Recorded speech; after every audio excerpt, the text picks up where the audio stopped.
It's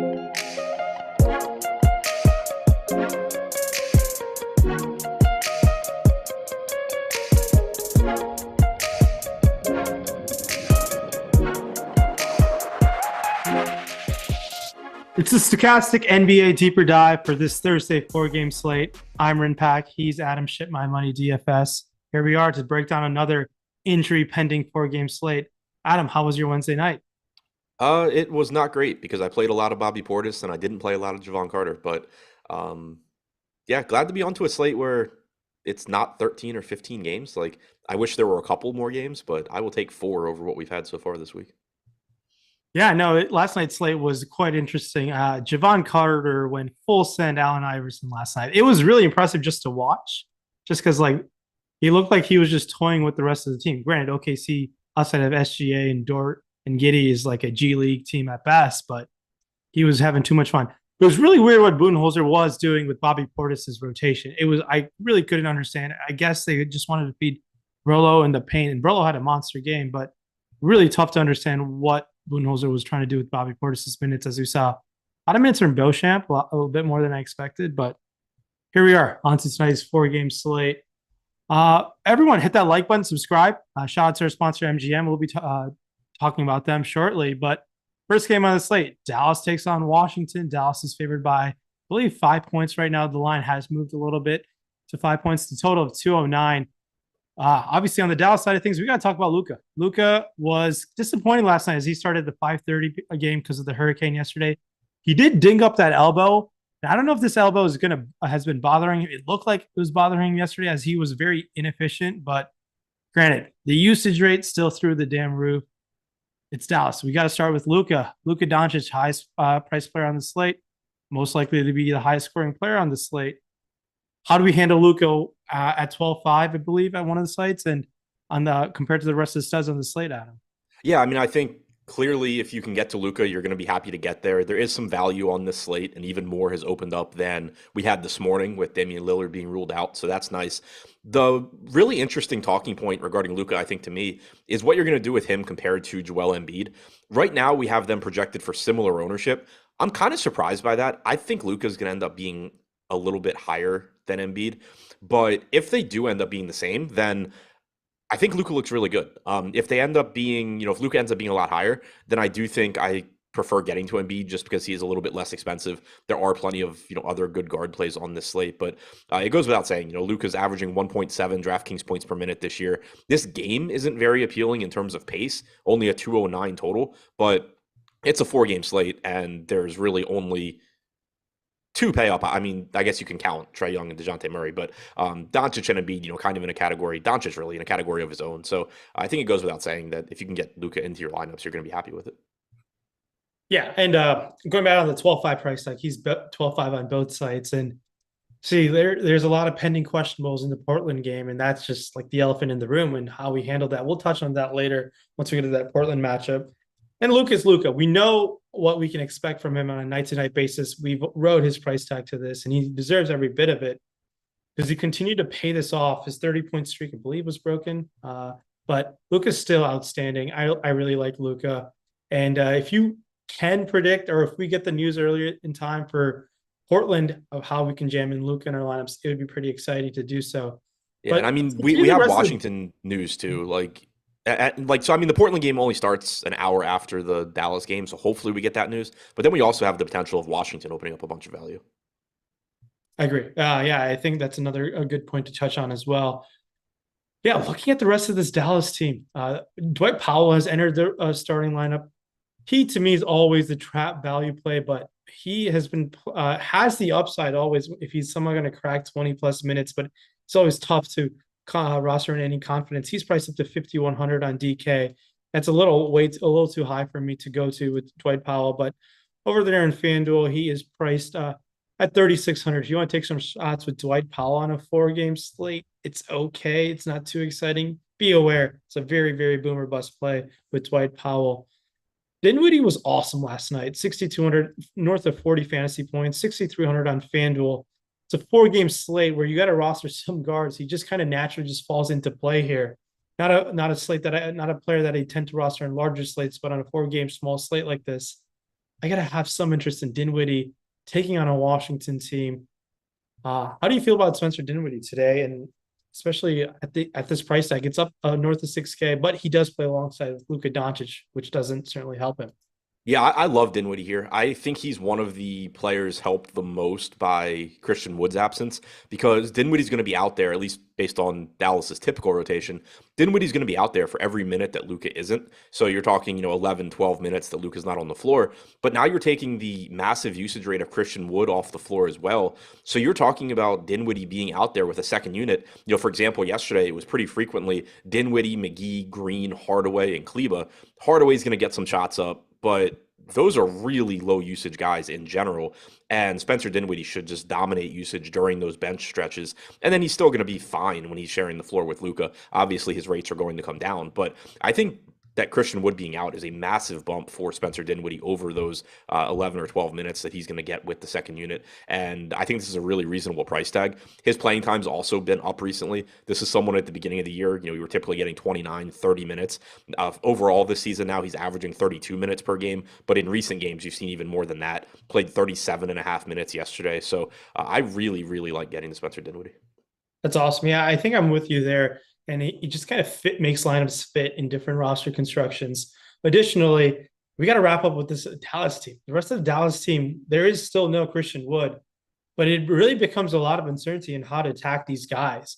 There's Maxi Kleba, Dorian Finney-Smith, Tim Hardaway Jr., who can certainly get hot in a hurry. He's 4,500 on FanDuel, comes in at a nice price tag of $4,000 on DraftKings. In confidence, can you rank me the rest of this Dallas team? It's really difficult. For me, it might be Tim Hardaway Jr., then a tier below to Dorian Finney-Smith and Maxi Kleba, and then you got this got the remnants of Josh Green, JaVale McGee, and everyone else. But do you have a preference and confidence on how to attack the rest of this Dallas team? So I think the next two for me are Hardaway and Kleba. Kleba's just so cheap. He's coming off of a game where he played 33 minutes. He doesn't have to play that many minutes. He did close that game. There's certainly instances where you could have maybe Hardaway play some more minutes or Dwight Powell play more minutes. Powell played 18 and a half minutes last game. We had that game a week or so ago where Powell played 26. So it's not set in stone that Kleba plays 33 and a half again, but he's only $3,400 on DraftKings with power forward and center eligibility. Even if he plays like 28 minutes, he's going to project as one of the better point per dollar options, even though he's not overly exciting. And for Tim Hardaway, I think he's interesting because he only played 22 minutes last game. There is certainly a path for him getting more minutes here, particularly if he's playing well. And I always like going to cheap guys where if they're playing well, I think there's a good chance that they're going to get more run. But I also expect him to be one of the biggest beneficiaries of Christian Wood being out because of that second group. He's the only other guy that really shoots. You can't expect a whole lot of usage out of Josh Green. Obviously, JaVale McGee is just doing what he can around the rim, but he's not creating for himself or anything like that. So I think Tim Hardaway Jr. is going to have a chance to go out there and gun. He's only played around 40 minutes without Wood on the floor this year. So the specific rate itself, I don't think is particularly useful, but he has a 32% usage rate in those minutes compared to about 22 or 23% overall. I think it's very, very fair to expect his usage rate to go up in these minutes without Christian Wood. And if he's knocking down shots, he certainly can play more than 22 minutes here.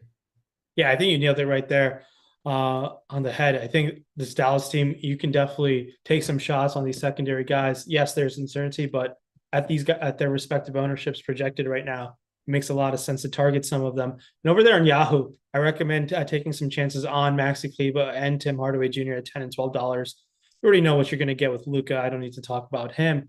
But onto the Washington game we go. Make sure to hit that like and subscribe button. It goes a long way for us. We appreciate that. And shout out to MGM. We'll talk about a special offer in a bit.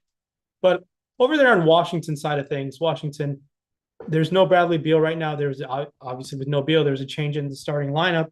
Immediately with no Beal, my eyes always perked to Porzingis and Kuzma. No matter how expensive they are, they have that upside in usage with no Bradley Beal. And these are the only two guys I feel somewhat confident in with no Beal, but I love taking some chances on guys like Barton, Hachimura, just because of where they're priced at. But Porzingis and Kuzma kind of are a priority for me at the slate. I know they're priced really, really in a kind of a tough price range. We don't really see 7,400 Kuzma or 8,500 Porzingis. Am I crazy to have interest at these price tags, even if there's no Beal? No, I mean, I think that there's still the ability for them to succeed. I do think that the price tag is certainly accounting for Beal being out, though.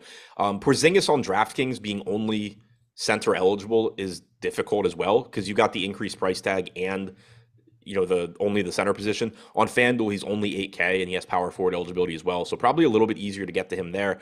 He hasn't been great without Beal this season, but it's still a relatively small sample. If you go back to last year since he joined the Wizards, 537 minutes without Beal on the floor, 30.4% usage rate, 1.4 DraftKings points per minute, 16% assist percentage. If he gets back to those rates, he's just going to pay off these salaries across the industry. Keep in mind, he is questionable for this game. He was added to the injury report around noon or 1 p.m. So there's a chance he doesn't play. But assuming he goes, I think you expect the 31 minutes or so that he's been averaging this year, and that you should expect more production going forward. And then for Kuzma, he gets more opportunities as well. He's played a little over 1,200 minutes since the start of last year without Beal, 27% usage rate, about a 20% assist percentage, 1.15 DraftKings points per minute. He rebounds at a high clip as well. So he's another guy where we haven't really seen any of these Wizards succeed without Beal so far this year. It's just a lot of really bad true shooting percentages across the board when Beal's not on the floor. But that's something that is just going to stabilize as you get more minutes. So you don't want to read too much into it. You do want to read into the opportunities that guys are getting. And Kuzma's certainly getting his without Beal.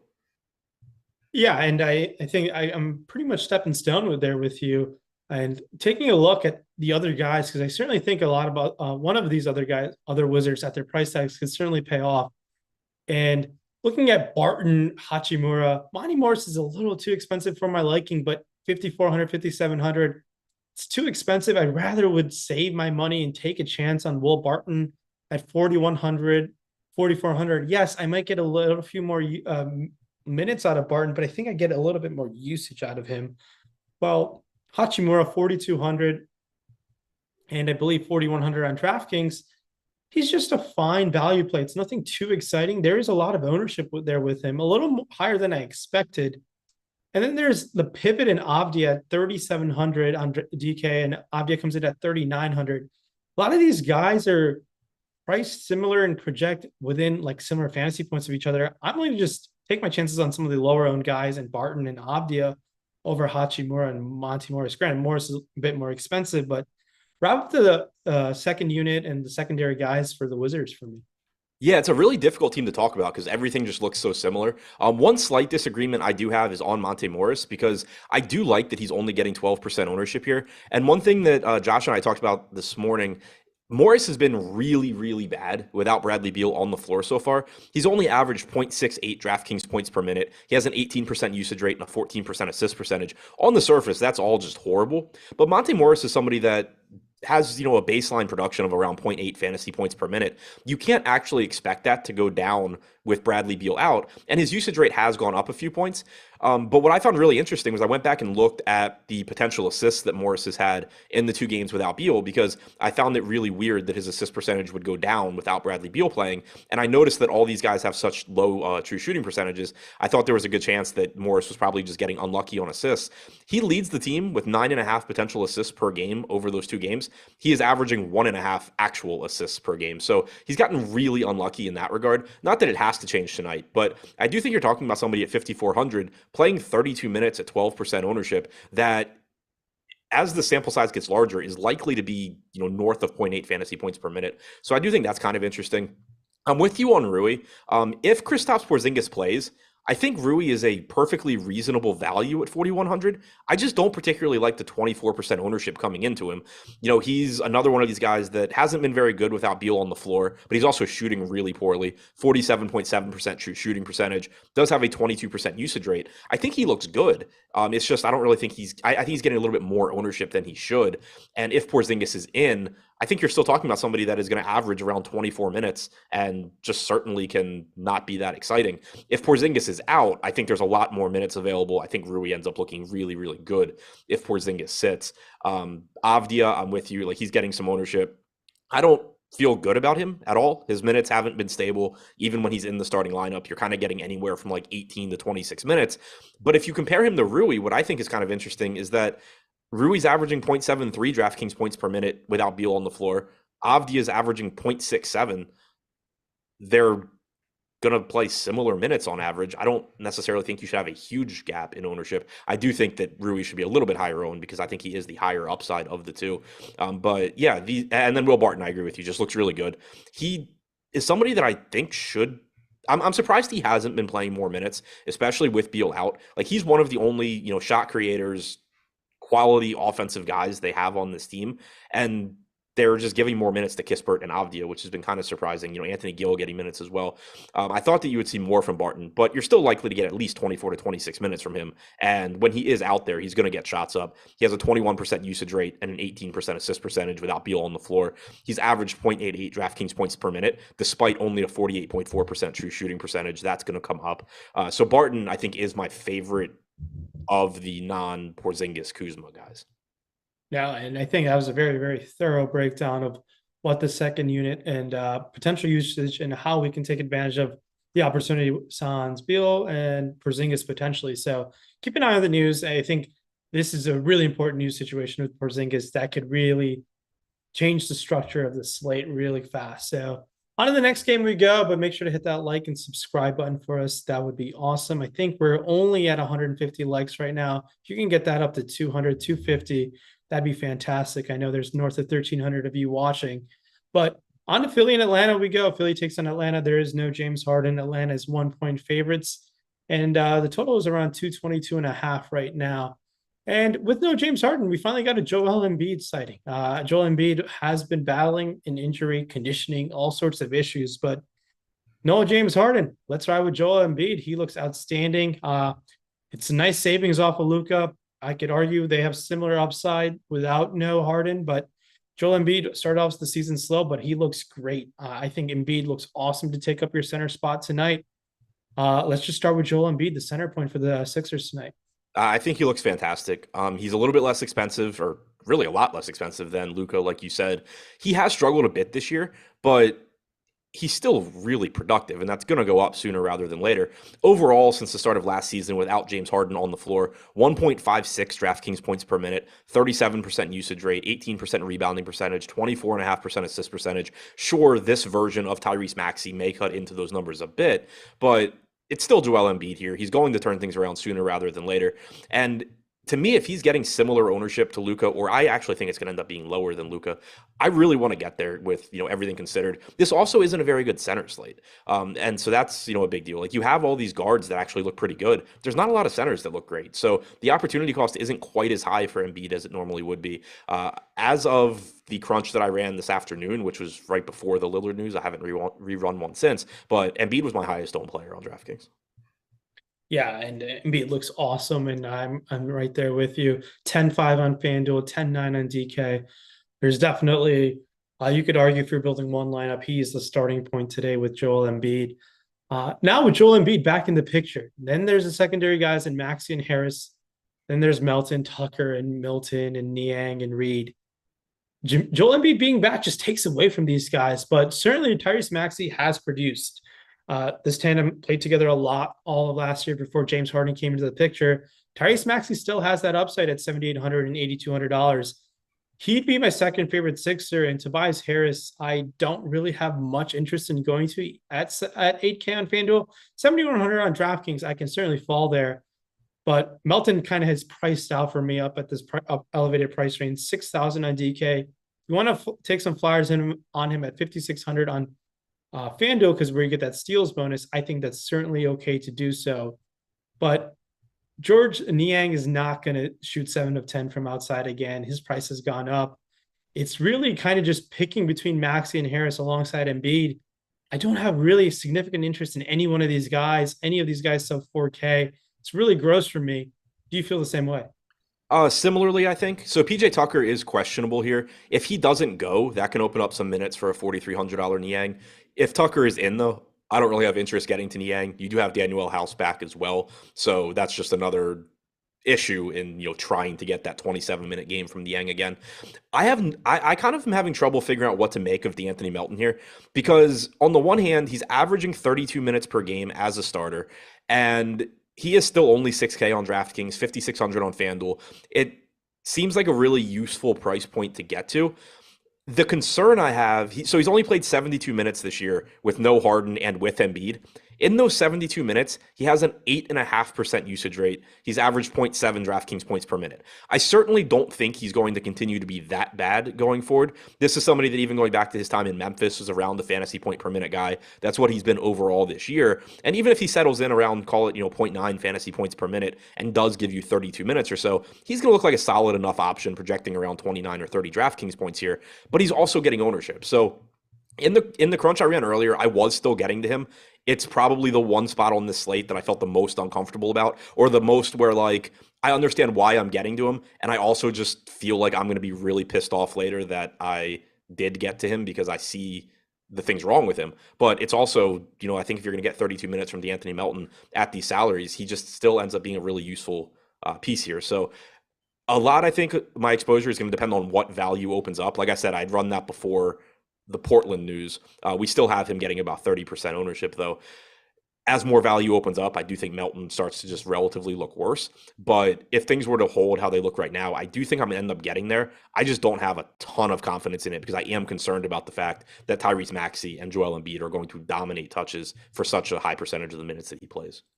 Yeah, and I think that's a pretty solid point there. And yeah, I think you might have upticked my interest in DeAnthony Melton based on pending news. And PJ Tucker, questionable situation, is very sneaky. Yes, PJ Tucker is not the greatest guy to take up usage, but he plays a ton of minutes, and a ton of like on the high 20s, low 30s at times, and that would open up some potential opportunity, like I mentioned, for Niang or Thibault. But we'll have to see what that ends up Well, coming out to Melton be. just started to look worse anyway. So Kristaps Porzingis out, Taj Gibson out. Oh wow, interesting. Do you let's wrap that up real quick with no Porzingis.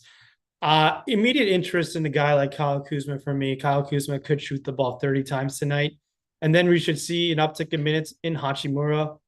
And I don't know how many minutes Porzingis has been playing at the center, but could we see All of more them. Gafford minutes as well? Porzingis plays all of his minutes at the 5. So Okay. yeah, Gafford should be getting more minutes. My expectation is that Gafford will start. That's not a given, but I assume Gafford starts. His playing time projection is really volatile. He can get into foul trouble. He is a good point per minute guy, though. I would guess that you're getting like 24 minutes or so if he starts. He's averaged 0.91 DraftKings points per minute this year. He's going to look like a good point per dollar value if he starts. Certainly makes Rui look better. Just should open up more minutes for him. Obviously, more usage. I agree with you that Kuzma is going to look better now. Everybody on the offense should look better in terms of their opportunities. The risk you run is their team as a whole is just getting worse, and they could easily just have a game where they're really inefficient. Yeah, that's a good point, and I completely airballed that. I completely missed that Porzingis is always playing at the 5 now. But I think, yeah, all of Washington looks excellent. The one guy, if people are going to start, like if for some reason Anthony Gill cracks the starting lineup, I don't want to touch Anthony Gill. It's pretty much, you can make an argument to play everyone else on this team, and I'll be like, yeah, that could certainly work out. Yeah. Do you I'm feel? trying to get the rates real quick since the start of Mhm. last season with no Porzingis, Beal, or Dinwiddie on the floor for Washington. Denny Avdia, 0.86 DraftKings points per minute. Kuz is at 1.12, and his rates across the board just look really good. 26.5% usage rate, 12.5% rebounding percentage, and a 23.5% assist percentage. So I do think Kuzma looks fantastic here. Daniel Gafford's at a fantasy point per minute without those guys on the floor. Rui is at 0.82 DraftKings points per minute. Gill's at 0.71. Kispert's at 0.65. Um, Morris has only played 64 minutes and he's been garbage, but he is up to a 20% usage rate without them. So there's that. But yeah, it just makes this whole team look better. Will Barton, 23.9% usage rate in 97 minutes. Yeah, and all of Washington looks pretty darn outstanding right now. But there's a slight chance they might be overowned based on some other news that might break. But we'll keep an eye on that as the night progresses. But back to Philadelphia we go. Did you want to wrap up any thoughts on Philadelphia before we move on to Atlanta? I don't remember what I'd said about Maxi, but to me, the price tag on Maxi is at a point now where there's at least risk in going there. He kind of was like a free square for a while, but I do think that there's still upside. The gap between what he has done with Embiid on and Harden off, if you like include last year to when you just look at this year, is so wide. I don't really know what to make of it. I assume it kind of settles somewhere in the middle because Maxey has improved. He is kind of just coming into his own. But if you go back to the start of last season, he has like a 21% usage rate with Embiid on the floor and Harden off. This year, it's like 33 or 34%. So there's certainly at least a chance that a month or two from now, we're looking back and going, wow, how dumb were we when Maxey hit 8K and we thought that he was overpriced? Like there's some chance that, we just were completely wrong. I think it's likely he settles into like that 26, 27% mark where he's still averaging 38 minutes per game. He's a good option here, but I do think that there's at least some downside risk now given the price. Yeah, and that's keep an eye on that PJ Tucker news. Yeah, and I think the Maxey situation, he might come in a bit under own. People might get that sticker shock price tag with Tyrese Maxey, but we'll see how that transpires come the slate starts. On Atlanta we go, and Trae Young returned last game, and it's Trae Young, DeJounte Murray. That's their two-headed monster over there in Atlanta, and everyone just with all the value breaking, I have interest in getting to Trae Young and DeJounte Murray. By no means are they a priority. They're just tournament-winning upside players that have the just the way they play the game. It just puts them in a position to get that upside at 10-3 and 10-4 even. A 9,700 and 10-8 on FanDuel. I'd rather take my chances on the cheaper Trae Young than DeJounte Murray over there. But these two guys just soak up so much usage. It kind of ruins everyone else. And with the outstanding value that's opened up in Washington, it's just Trae Young and DeJounte Murray for me.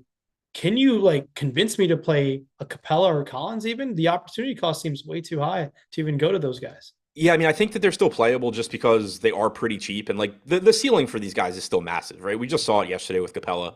The guy can go for 50 plus and you have to have him at that point. It's clearly not likely. He's averaging around 27 minutes per game. Okongwu's averaging 20 per game. He's 3,600. Okongwu was someone that I thought was one of the better value options 5 hours ago. Now I think he's just sort of another guy because you do have all this other stuff opening up. But he is, a decent point per minute guy. But any of Capella, Collins, Okongwu, they're just sort of, they're going to land in lineups here and there. They're getting modest ownership.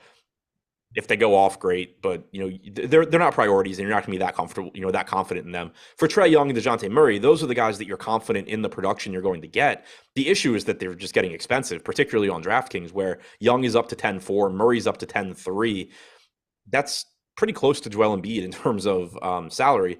And so you're getting around 35 minutes per game from Young. You're getting around 37 minutes per game this year from Murray. They're both extremely high upside guys, and they do deserve to get some ownership here. But they're still sort of just like secondary options to me because I would have a hard time saying, oh yeah, I'm going into the slate planning on jamming Trae Young ahead of Luka Doncic and Joel Embiid. It's certainly not my plan. He's just going to fall into some lineups here and there. Agreed. And think any final thoughts on Atlanta? I think you nailed it. I don't have really much else to add. One other just additional thought. Jalen Johnson is questionable for the Hawks. I'm not sure if that ends up mattering, but if he's out, you could certainly get a couple more minutes for John Collins than you normally do. Sure. I think that could certainly happen. And we got word Bogdanovich has already been ruled out, right?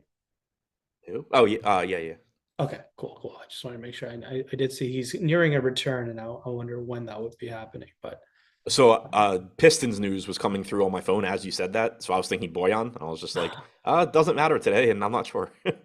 No. Yeah, it's gonna be interesting to see how Bogdan fits in with Young and Murray. I think he'll fit in fine. I think he's really good, but we'll see how that ends up happening.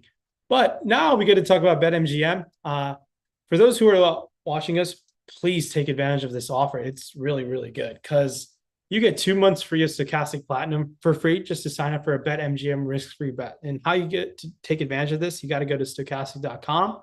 Just go to that large banner, create a free Stokastic account when you do so, but click that large banner and then just follow the steps at BetMGM, create a BetMGM account, deposit the $10 and get your first paid bet. And you should be hooked up with 2 free months of Stokastic Plus Platinum, which is awesome. And make sure to take advantage of that offer before it's too late. Really, really exciting. You get so much with the Stokastic Plus Platinum, access to all the sports. This is prime time season for all the sports, your hockey, your NFL, your NBA, huge MMA cards every week, college football. It's literally the whole buffet of DFS at your plate. I mean, just take advantage of this right away. Make sure to hit that like and subscribe button as we continue to move along to Charlotte and Miami. Charlotte is on a back end of a back-to-back here. And Terry Rozier returned, and Terry Rozier has been awfully disappointing in terms of a fantasy perspective. But Rozier loves to chuck. There continues to be no LaMelo Ball, no Gordon Hayward, tons of usage on the table for the Charlotte team to find a way for us to get there. But does Terry Rozier get the job done tonight against this Miami matchup? How do you feel about going to Scary Terry today? I like it. I mean, I don't like the matchup, but I like what we've gotten from him so far this season. He's averaged. That's not right. I think he's averaged around 1.2 DraftKings points per minute. What I was looking at said 1.47, and that's definitely not right. But he's around 1.2 DraftKings points per minute for the season, I believe. Either way, he's been good. He's averaging 35 minutes per game. I don't know why the stats I'm looking at are messed up. But yeah, Rozier, I think, still looks good here. He does probably become, in some ways, a little bit more difficult to get to than he was earlier as more value opens up, just because it leads to situations where it's just like, oh, well, I can get to Trae Young or Luka Doncic instead of Terry Rozier. But if you can get to him, I still like the opportunities that he's getting. I don't like the matchup, but I like the minutes and the opportunities he gets in this offense. Yeah, I think that's pretty solid. Terry Rozier has the upside to shoot like a shit ton of times, 30 plus on the table. So I'll have interest even at this elevated Terry Rozier price tag, hoping for at least a one good Terry Rozier game before LaMelo comes back. But with both of these guys gone, no Gordon Hayward, we get this secondary and tertiary guys kind of all jumbled together. There's Dennis Smith, there's PJ Washington, there's Kelly Oubre, McDaniels, and then there's Mason Plumlee. But the way they're price tag, I like taking some chances on PJ Washington. DSJ is really tough for me to go to. I know he's shown the improved fantasy upside this season, but that's kind of weird to say. But McDaniels, they always have the steals and blocks upside with McDaniels, but that cluster of these four guys, how do you rate them? How do you rank them? And it's really tough for me to even go to these guys because they're not that great value because there's so much better value that we've already touched on in Washington and that could potentially open up later on in the night. So they're just like, I'm kind of brushing these guys aside. Am I doing a mistake?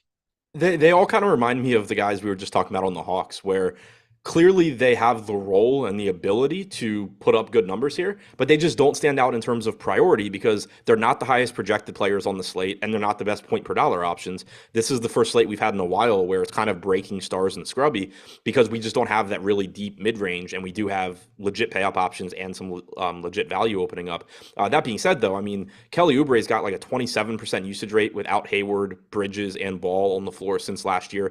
This year without Hayward, it's like 38% over a small sample, but the dude loves to shoot. And if the shot's falling, he can very easily be a tournament winner for you. We already talked about Rozier. You're getting around 33 minutes in the games that Dennis Smith Jr. starts. He's only 6,100, so that's still a decent price tag. PJ Washington's playing around 32 minutes a night. Even Mason Plumlee, playing 26 minutes gives you some upside. So these are guys, they're more tournament filler for me than anything, but I think any of the starters here are relatively solid plays.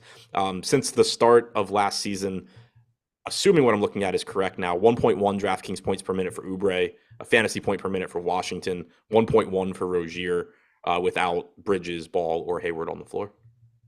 Yeah, and I think that's the way to nail it down. I think a very common 1v1 that might pop up in some unique roster builds is Dennis Smith or Dinwiddie. And I think I'm going to go with Dinwiddie. Is that your preference as well? Yeah, you said Dinwiddie? Yeah. Okay. Yeah, and like center opportunity cost, Plumlee, you're missing out on Embiid. He's priced up. It's too risky for my liking. But yeah, they're like similar like Hawkeye. Certainly one of these guys can be good, even in a tough Miami matchup.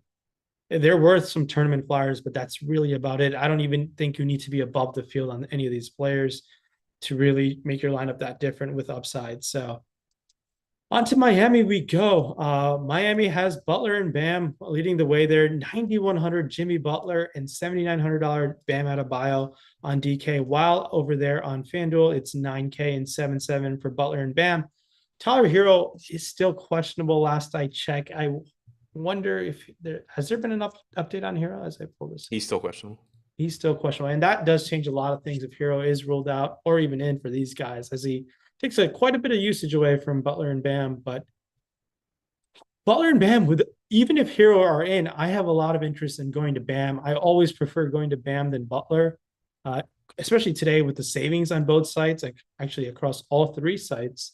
I like going to Bam over Butler if I had to roster one Heat player, but Jimmy Butler certainly has that upside with him. But it seems like a little too expensive to go to Butler when he's $1,000, I think $1,500 less than Embiid. So it makes it tough to get in both Embiid and Butler. But how do we handle the Butler and Bam situation? Yeah, I'm with you on preferring Bam. Especially, it's just again, it's a little bit easier on this slate because the center position isn't quite as deep as it normally is. There's not quite as much opportunity cost there. Bam at 7,900 looks pretty good, averaging about 35 minutes per game this year. I like getting there. I really like Tyler Hero if he's in. He's only 7,700. He leads this team in usage rate. He has the highest rebounding percentage of anyone that isn't a center. Adebayo and Dedmon haven't beat, but that's it. And he's got a 14% assist percentage as well. So not only is Hero getting shots up like he always has and always does, but he's contributing peripherals as well, which is something relatively new for Hero and kind of surprising that that's happened with him playing with the starting unit. So that's been the case so far this year. He's averaging over a fantasy point per minute. He does average a little bit less playing time than guys like Butler and Bam by a couple of minutes per game. But if Hero's good to go, I like him. If he's out, Caleb Martin also questionable. If either of those guys are out, you probably get Max Strus in the starting lineup. He's 5,600, so I wouldn't say that he's a great play regardless, but certainly looks a lot better if one or both of those guys are out. If they're both out, or if Hero's out, you potentially can take some shots at like a $3,500 Duncan Robinson or a $4,400 Vincent as well. If both guys are out, then there's certainly minutes available for that trio. But that's only if Hero and or Martin miss. Yeah, and I think that's the perfect if then situation you played there. It's tough to even get to anyone else. Um, yeah, it's a lot of big injury news here with Martin and Hero. And if Hero plays, I like him a lot. I think he might come in with a little bit lower ownership than usual, just the way he's priced. We haven't seen Tyler Hero priced like this almost ever, but he has been pretty rock solid this season. And I think good to go on to the next game. But for those of you guys who don't have BetMGM available in your state, I suggest you guys go to stokastic.com/joinNBA, where you guys can get a 3-day trial. Just check us out. I think you would love our NBA offering that we have. We'll do a quick lineup generator tutorial towards the end of the show, but definitely take advantage of that 3-day trial if you're a new user. It's going to be, I hope you enjoy that experience of just getting access to our projections, our ownership projections, very popular boom bust tool, and now really exciting lineup generator, really to like take care of your lineup building process. And we'll talk about that in a bit. Jordan, if you can put up a poll for the audience about what type of lineup generator build they want to do, that'd be awesome. On to Portland and New Orleans we go. All these games are kind of jammed within an hour. 7 p.m. start, and this one starts at 8 p.m. Eastern. And we got a lot of news on the Portland side of things. Yusuf Nurkic questionable, Jeremy Grant questionable, Larry Nance is no longer there, but we got news that Winslow and Shaedon Sharpe are probable. And we got word Damian Lillard is out. And this is a really, really tough situation to break down because of what everything is of all the players who are questionable and Lillard being out. Do you have a lean on any of the questionable players in Nurkic and Grant as they are on the back end of a back-to-back? No, I don't really have a lean on it. They both missed yesterday. They're both questionable. I was sort of hoping we would get a little bit more clarity there, like them getting ruled out early, but I don't really know what to make of it because it's like on the one hand, well, if they weren't good enough to play yesterday, they're probably not good enough to play today. But on the other hand, it easily could have been, well, we're not going to ask them to play both games, so let's give them today and they'll be good tomorrow. I really have no idea which it is. Yeah, and I guess we got to go through a couple if-then situations. If Nurkic plays, and I think Nurkic is fine to go to. There's no Dame Lillard. I think Nurkic is completely a fine option if you don't want to play Embiid, but I really want to play Embiid, and it's tough to go to Nurkic in any sort of confidence, in my opinion, if he were to play, but he's an okay tournament option to go to. Now, if Nurkic plays and Jeremy Grant is out, it doesn't really change much for me in terms of like how I feel. I think Nurkic's production could stay the same. His rebound rate should probably potentially go up. Now, if Nurkic is out and Grant is in, I think Jeremy Grant is fine to take your chance on. None of these guys excite me, even with these if-then situations, because I think the Washington value is much better. Now, where I get excited the most is if both of these guys out. I think I'm already interested in Anthony Simons. I'll be super interested in going to Anthony Simons today, as is. It's a really tough situation to break down with so many questionable situations in Portland. Give Yeah, me it's your really difficult. quick So quick breakdown. Yeah. yeah, for Nurkic, if he's in, I like him. He's averaged 1.2 DraftKings points per minute with a 25% usage rate without Lillard on the floor this year. He's going to look a little bit better if Jeremy Grant is out also. And the reason is because then you need Justice Winslow to soak up some Jeremy Grant minutes. It makes it a little bit more likely that Nurkic finds his way into the closing lineup. Portland has frequently, when healthy, been going with the lineup where they have Lillard, Simons, Hart, Grant, Winslow over Nurkic. But with Lillard already out, if you also take out Jeremy Grant, it becomes pretty difficult to run that lineup. And it would kind of come down to like, are they going to play Keon Johnson and Nas Little, ahead of Nurkic in a closing lineup? Probably not. So if Grant's out, I think it does boost Nurkic's minutes projection a little bit. If Grant's in, you certainly could still see Nurkic in the closing lineup, but it's a little bit easier for them to, go with a lineup where it's like, Simons, Sharp, Hart, Grant, Winslow. So that's one thing to keep an eye on with Nurkic, but he does, I think, look good if he plays. If Nurkic is out, you probably get Drew Eubanks starting again. Eubanks had a really big fantasy game yesterday, and I would go back to him at 4,300. I do think it's important to mention he did only play 22 minutes yesterday. Trendon Watford closed that game and played 26 minutes. So don't get completely enamored with the production you got from Eubanks yesterday and confuse that with him being like a super safe option here, because if he only got 22 minutes playing as well as he played yesterday, I don't feel overly confident in his playing time. Obviously, he could play more than 22 today. I just think it's important to keep in mind that that's all we saw yesterday. Keon Johnson is back. He's 3,900. He's someone that's kind of interesting to me because the first game that we got, I think it was when Lillard and Simons were both out. Keon Johnson was really popular. He got into some foul trouble, ended up having a really bad game, and then he just stopped being popular, but he was still getting some runs, still had the ball in his hands a lot, has a 24.5% usage rate. I don't think he's safe by any stretch, but I do think he's got a relatively high ceiling, especially if we get to a situation where Grant and Nurkic are out and they need more scoring. I think Keon Johnson's somebody they could look to. If both Grant and Nurkic are out, then you're probably getting more run, not only from Eubanks and Watford, but also from Nas Little and Justice Winslow. Those guys would both look better. And then you mentioned Anthony Simons. He's priced up a bit from the last time Lillard was out, but now you still have that same situation. He's averaged 1.35 DraftKings points per minute with a 37% usage rate and a 37% assist percentage so far this season. I don't typically care about individual defense. I will say that if every scorer on this team except for Simons is out, you are probably getting a very, very healthy dose of Herb Jones, just trying to basically keep Simons from doing anything. That's not ideal, but the opportunity, the ceiling at least is still there for Simons. So I think that at worst, he's a risky, very, very high upside option. Yeah, and I think as Simons, yeah, like you said, I just think he's going to shoot the ball a ton. And then let's just talk about the guys who we are sure that's going to play. We touched on Simons. I think Josh Hart is right now, we know he's going to play, as is Shaedon Sharpe, as is Justice Winslow.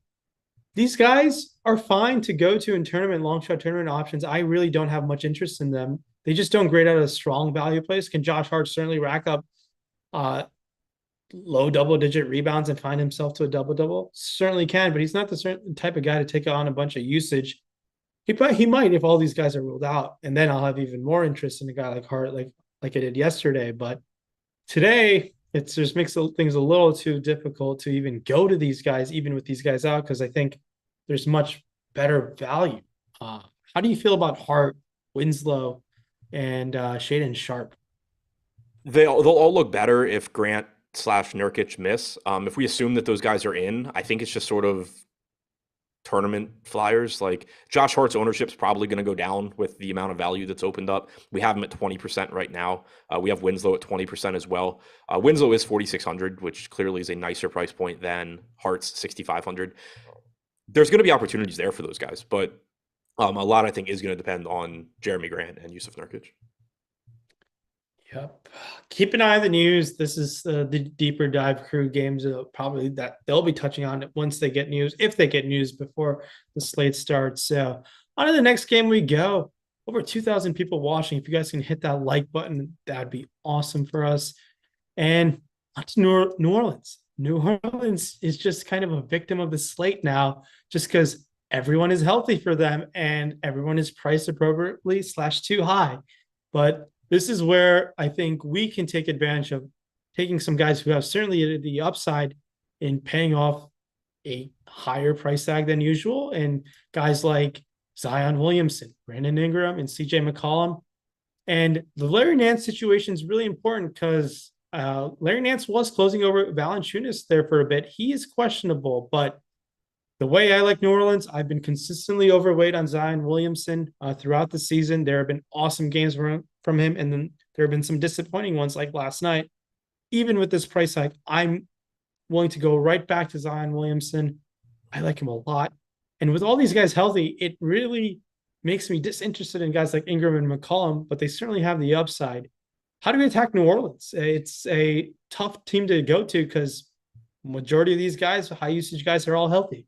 Yeah, it feels like the Atlanta and Charlotte spots right now, but it's just one of those spots to me where it's difficult to get to these guys, but that is sort of why I like them in tournaments because from a medium projection standpoint, none of them are going to look very good because you do have Zion healthy, you have Ingram healthy, you have McCollum healthy, you have Joval healthy. So those guys, if you're just projecting from a median standpoint, they're all just sort of going to eat into each other. But when you're talking about a one game sample, you're going to get plenty of games where Zion's ownership or Zion's usage spikes, Zion's production spikes, or Ingram's production spikes. They don't just play to their average every single game, and they are really, really good high upside players. So I do like them in tournaments. There are a couple things specifically to mention here. The first really pains me to say because Drop Roses and Brandon Katz haven't shut up about him for 30 minutes. I think Herb Jones is going a little bit under-owned at 4,800. He probably plays 28 to 30 minutes. He's not a very good point per minute guy, and I do think his relative value has dropped a little bit as more values open up on the slate. But Herb Jones, just like he's going to be out there, he's going to play minutes. He averages around 0.7 fantasy points per minute. I just think he's going a little bit under-owned here. And then the Larry Nance news does have somewhat of an impact. Larry Nance Jr. is questionable. He missed their last game. Joe Val's averaging around 25 minutes per game this year. Larry Nance has basically just been his pure backup in New Orleans rotation at this point. If Nance is out, it's very likely you see a few extra minutes from Joe Val. And at 7K, that really can pay off nicely. Any final thoughts on the rest of this New Orleans team? I don't have any interest in the secondary guys. I think you're a little bit more interested in Herb Jones than I am. I think I'd rather take some chances on the Washington guys, but at the ownership differential that you're getting, I certainly get where you're coming to. I think taking a flyer on any of these guys it seems a little too cute. Do you feel the same way? Like your Trey Murphy, your Jose Alvarado's. Yeah. It's tough. I mean, Murphy's priced up still from when everybody was out. This morning I said, I could see maybe just trying to gamble on like an Alvarado and hope he gets 20 minutes or Devontae Graham or whatever. But as you're getting all this other value opening up, it becomes a lot thinner.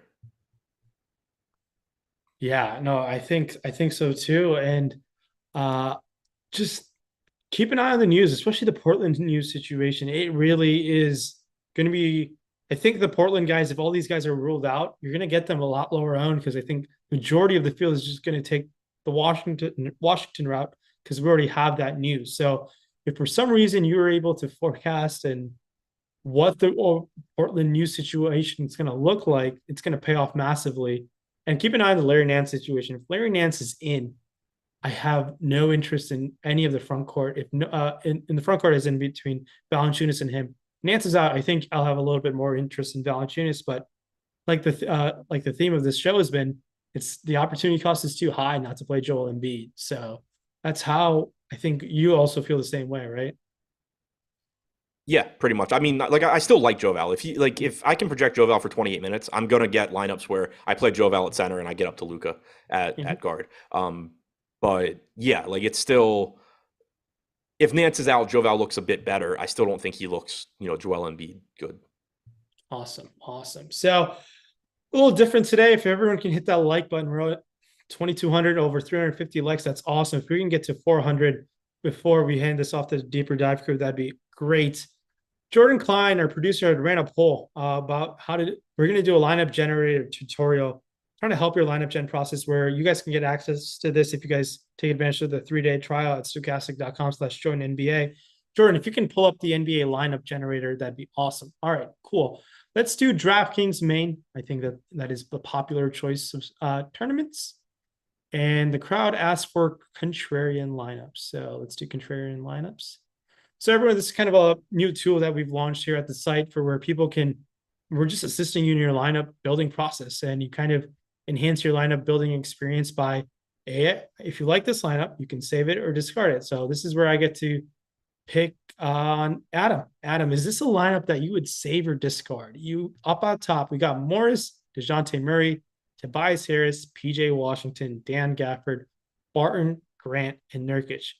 To me personally, this is I'm shocked to see this as a medium contrarian lineup. I think this is a little bit more closer to the full-on contrarian build, but is this a lineup that you'd save or discard? I think it looks pretty good. There's nothing in it I dislike. There's some guys that it's a little bit, it's pretty balanced. You don't have Embiid or Doncic, but that's not the end of the world. I like Monte Morris. Murray, I think, is a good, relatively low-owned guy given his ceiling. Harris is fine. PJ's fine. Gafford, assuming he's starting, is one of the better point per dollar values. Barton looks really good. Grant and Nurkic, if they play without Lillard, both look good to me as well. All right, let's go ahead and save this lineup, Jordan. And then up here we get Luka, Tim Hardaway, Tobias Harris, Collins, Okongwu, Barton, Butler, and Gafford. My initial thought is discard. I just don't think Okongwu is necessary on a slate like this, but it's a very, very different build. Yeah, it's kind of, I don't necessarily think it's a bad lineup. I think because like each player in it, I can make a pretty easy case for why you would want to play them. I think it's just one where like I know I can make better lineups because I can turn Jimmy Butler into something that's a few $1,000s less expensive and immediately upgrade Okongwu and probably like it a little bit better. So like I think the lineup is fine. It's one where like if I'm playing 150, I wouldn't be surprised at all if I had it. If I'm playing 3, I probably wouldn't want it. All right. Let's discard that lineup. On to the next one we go. You get Maxey, Murray, Caleb Martin, Hachimura, Gafford, Morris, Harris, and Valanciunas. I think this is fine as is. I think it's okay. I'm not too excited about the lineup. It's probably, I would save it. Yeah, I think I like the previous one a little bit more. Oh, interesting. Okay. Let's just save it for the demonstration purposes, Jordan. All right. Smith Jr., Rozier, Harris, Hart, Valanciunas, Lowry. No, I don't think I can. I feel like there's just not enough of what I think are the best plays on this slate. Yeah, no, I would discard this lineup. Up on top, interesting. Smith, Rozier. I would discard it again. I just don't like the Smith Rozier pairing. Maybe I'm missing something here. I don't mind that at all. Okay. But I do. Yeah, I mean, it's just another one. It feels like it might be getting a little bit too far off the board. Like, it's not bad. I like each player, but there's just nothing. It doesn't have a lot of the players that I love. It's kind of just like a lot of the guys that I want to round out lineups as opposed to build a lineup full of them. Yeah, no, this has been an interesting exercise because a lot of these lineups that we've seen, the first 5, I would never fall in these lineups hand building them, just straight out. I don't think I would, if I was building one by one, I don't think I'd fall in these by hand building, which I think is very like a kind of a cool tool where you kind of see what other lineups that are out there that certainly have the upside of taking something down. So what did you say, save or discard there? I think discard. Okay. Another cool feature is you guys can save up to 20 lineups and then you can export up to 20 lineups into CSV. So, which is really, really cool to really just take care of your lineup building process. And I think the more you play around it with the chalk, the tournament, and chalk, contrarian, and balance builds, I think you'll be able to get some nuance and get some true feel of what this looks like. So, just wanted to show that what our data and tools team has been working really hard behind the scenes. And you guys can get that by going to stokastic.com/join NBA for this new, really awesome tool. So take advantage of it. Hit that like button. Adam, any final thoughts before we hand this off to the deeper dive crew? Be ready for an hour of a lot of news changing everything that you're doing. And I'm there right there with you. And Deeper Dive's going to hand that off and hopefully give you all the news and goods that you guys need to take something down tonight. Good luck, everybody. Thanks so much for joining us. I'll be back tomorrow. Adam, will you also be back tomorrow? What is tomorrow? Friday? Yeah. Friday. Yes, I have no idea what day today is, but yes, I will be back tomorrow. All right. Enjoy that concert. Have one too many beers for me, and we'll catch you tomorrow. Yo, it's a new week, which means only one thing. Well, it means a lot of things, but it means this. It's a brand new edition of the Stokastic Hall of Fame, where we induct all of our closest friends rocking the Stokastic avatar into the Hall of Fame, and in the process, give out some free months of Stokastic Plus Platinum subscriptions. All you got to do to get in on this is go to stokastic.com/avatar, download the avatar, use it wherever it is. DraftKings, FanDuel, Yahoo, doesn't matter. Tweet your wins when you finish top 3 in a field of 5,000 or more to @Stokastic HOF at Stokastic Hall of Fame, and get yourself a free month of Stokastic Plus Platinum. Get yourself up here on the board and we'll do the bragging for you. Let's get into it. First up, Alex Baker. Oh, our boy Awesemo himself. This is why it's important to have projections to go to the second decimal point, taking down 75K. And that was only a couple days after he tweeted, "The haters will say you only won because you entered 3 lineups." Another 20K victory there for Alex. Then you got Kenny Herron. Got bumped out at first with a Paul George game-winning shot in the last game of the night. But hey, back at it again today. 3rd place in the mini-max. Solid showing for you, Kenny. And then you got Joe. How about Joe? A trifecta of top 3 NBA DFS finishes across these different sites. People bash these small sites, but I've been having a ton of luck. Shout out to Stokastic.com. $1,000, $500, another $400 win there. And then you got Jacob. You guys put me on fields today thanks to Eric Lindquist. My best day of the year, thanks to the whole Stokastic team for the help and free content you guys put out. Yeah, massive day.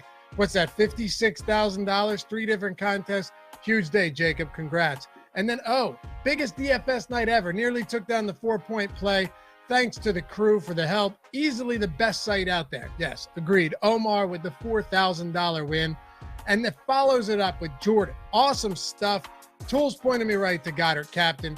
Keep this hot streak going. A $700 victory there. And Byron Paulson. Thanks for the awesome content. Hopefully I'll get to the top spot soon. What else? Tanner's Clutch. Best tools in the DFS world. 2nd in the nickel on FanDuel, or the piggy bank shot. Yeah, 5 cents into 150. Looks pretty nice, fella. And then we've got, how about Underdog 89? 1st place, 2,000 with the Miami stack. Chalky lineup, but hey, got it done. And that's all that matters. And then been a good week in the mini max and the $1.20 max on DraftKings. Shout out to the best tools in the game. 1,500 and 375. And we close this one out with Johnston. Fun night. Appreciate everything you guys do. 2nd place in the windmill. Remember, download the avatar at stokastic.com/avatar. Finish top 3 in a field of 5,000 or more, and tweet your wins at Stokastic HOF on Twitter.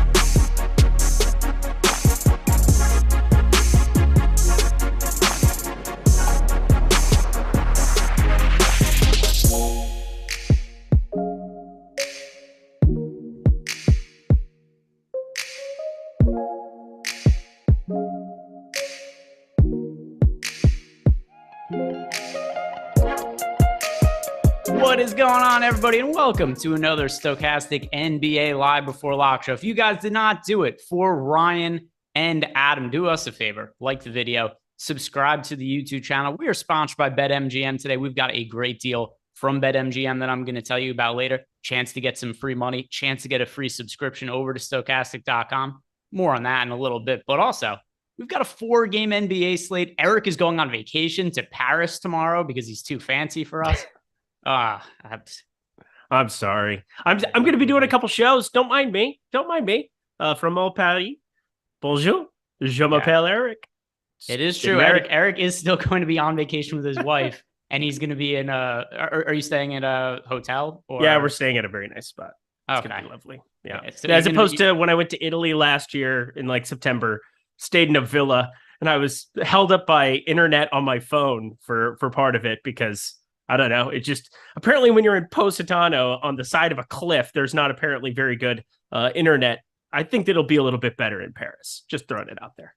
All right. Well, we got some super chats coming in here in a hurry to open up the show here, although one of them was already. So MM3 C. Poletti is saying that the boom bust tool wasn't showing the ownership or leverage, and then he sent an update that it was fixed. So just for reference on everybody, actually, Jordan, can you pull up the boom bust tool right now? Because I'll just explain to people how it works. So when we're updating the data, like so when the projection updates are coming in, when the ownership data is coming in, there's going to be brief moments at times when it's just not shown on the screen, but it's going to get updated shortly after that. It's just what happens when the data is being updated. So it's not a big deal. It's something that is a feature, not a bug. It's just to make sure that while the data is updating, it's not showing you anything that's way out of whack. So no real concerns there. But I guess because he asked about the boom bust, we might as well show him.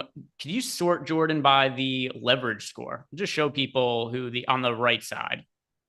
We'll just show who, for now at least, some of the most underused players are in tournaments. Now, this is going to be partly a function of stuff like late swap, where Yusuf Nurkic is projected to not be very popular. Nurkic currently listed as questionable. Stands to reason that if he plays, people aren't going to really want to get to him, just because people are already going to have their lineup submitted. But then also, we've got somebody like Denny Avdia, a lot of ownership going to other players on the Wizards.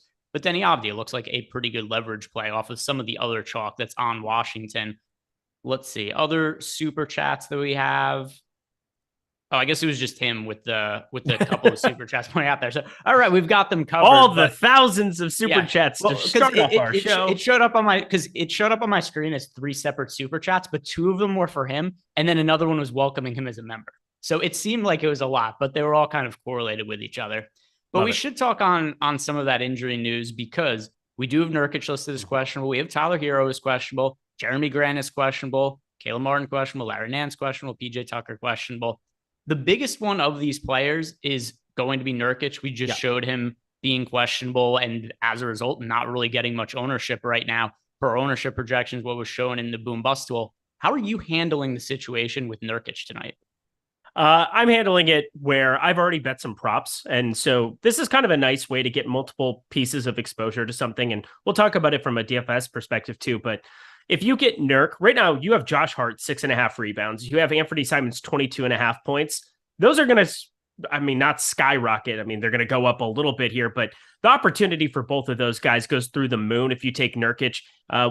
Points for Simons, rebounds for Josh Hart. One of the best rebounding threes, I think, in the NBA. Has been routinely back with the Lakers, back with the Pellies for his brief stint there, and now with Portland. I would want to get to tons of both of them, and obviously, I want to get to pretty much any of these pieces. It's a 4-game slate. It's not like they're going to come in unowned like they would on like a 10 or a 12-game slate if this game were like the 7 p.m. or for you guys out east, a 10 p.m. Eastern time type window. It's only an hour between lock and then the 8 p.m. Eastern time game being Portland, New Orleans. I think we'll have plenty of opportunities to get there. But if that news comes out after lock of Charlotte, Miami, Philadelphia, Atlanta, you've got to find ways onto things. And that's where you got to play a little bit of the salary dump game. I was doing some pivots as far as like Zion Williamson, being able to get down from him to some of these other pieces from Portland, because I want to get to as much Nurkic as possible if he's live. If it's just going to be Jeremy Grant and not Nurkic, I want to get to as much of him as possible. So I've preloaded a little bit into my lineups. I've bet some props that I already think look advantageous. They look very advantageous over at oddshopper.com. And I think I'm going to be well-rounded with the portfolio and get as much Portland as I can. Yeah, so there isn't going, in my opinion, I think we are most likely to see neither Nurkic nor Grant play, just because Damian Lillard also isn't playing. Yeah. Given the good start that Portland has to the season and it appears guys are a little banged up, just punt the game. And that's what I said last night. Look at that. We're thinking the same way. Yeah. Part of me also, I bet the Pelicans minus 250 earlier today. So also influenced, but just sit them. Just sit them, because we got the Pelicans. Yeah, the Pelicans were minus 250. Now they're up to minus 400. Just sit everybody. Make the Pelicans like minus 500, minus 600 by the time the slate starts. I'd be cool with that. So the other big piece of news that did come out a little bit in the 45 minutes ago during the middle of the last show is that Porzingis has officially been ruled out. This is now the number one value situation, at least in my opinion, for tonight's games. No Porzingis. Bradley Beal was already out for the Washington Wizards. So Eric, when we're looking at Washington now, a lot of these guys picking up ownership. We've got Rui now the most popular player on the slate, Daniel Gafford the second most popular, then Will Barton right behind him. Who are you prioritizing from the Wizards? Yeah, I think they all kind of have their own should I say, places on this slate. I will say Portland, depending on how everything pans out there, kind of a pivotal decision whether you want to just jam a lot of early value or later value. You guys probably know by now, I'm always inclined to get, because all other things being equal, I know I'll get lower ownership on late Portland pieces that get ruled in or out.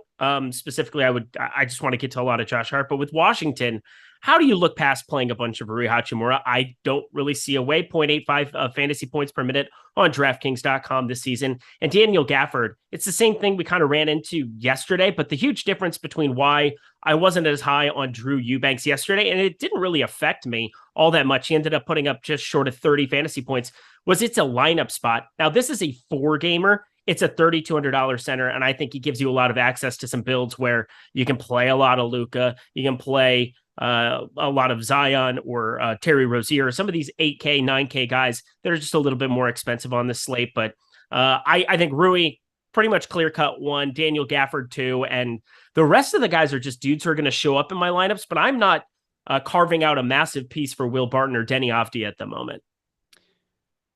Yeah, so I'm getting to a lot of this game in general, and I do think it's a really good game environment to stack. We've got the guys out for Dallas, but then we got the guys out from Washington, but there's also guys out for Dallas because Christian Wood remains out for them. And we have seen some massive games from Spencer Dinwiddie in the absence of Christian Wood. And this is something that Adam and I were talking about yesterday.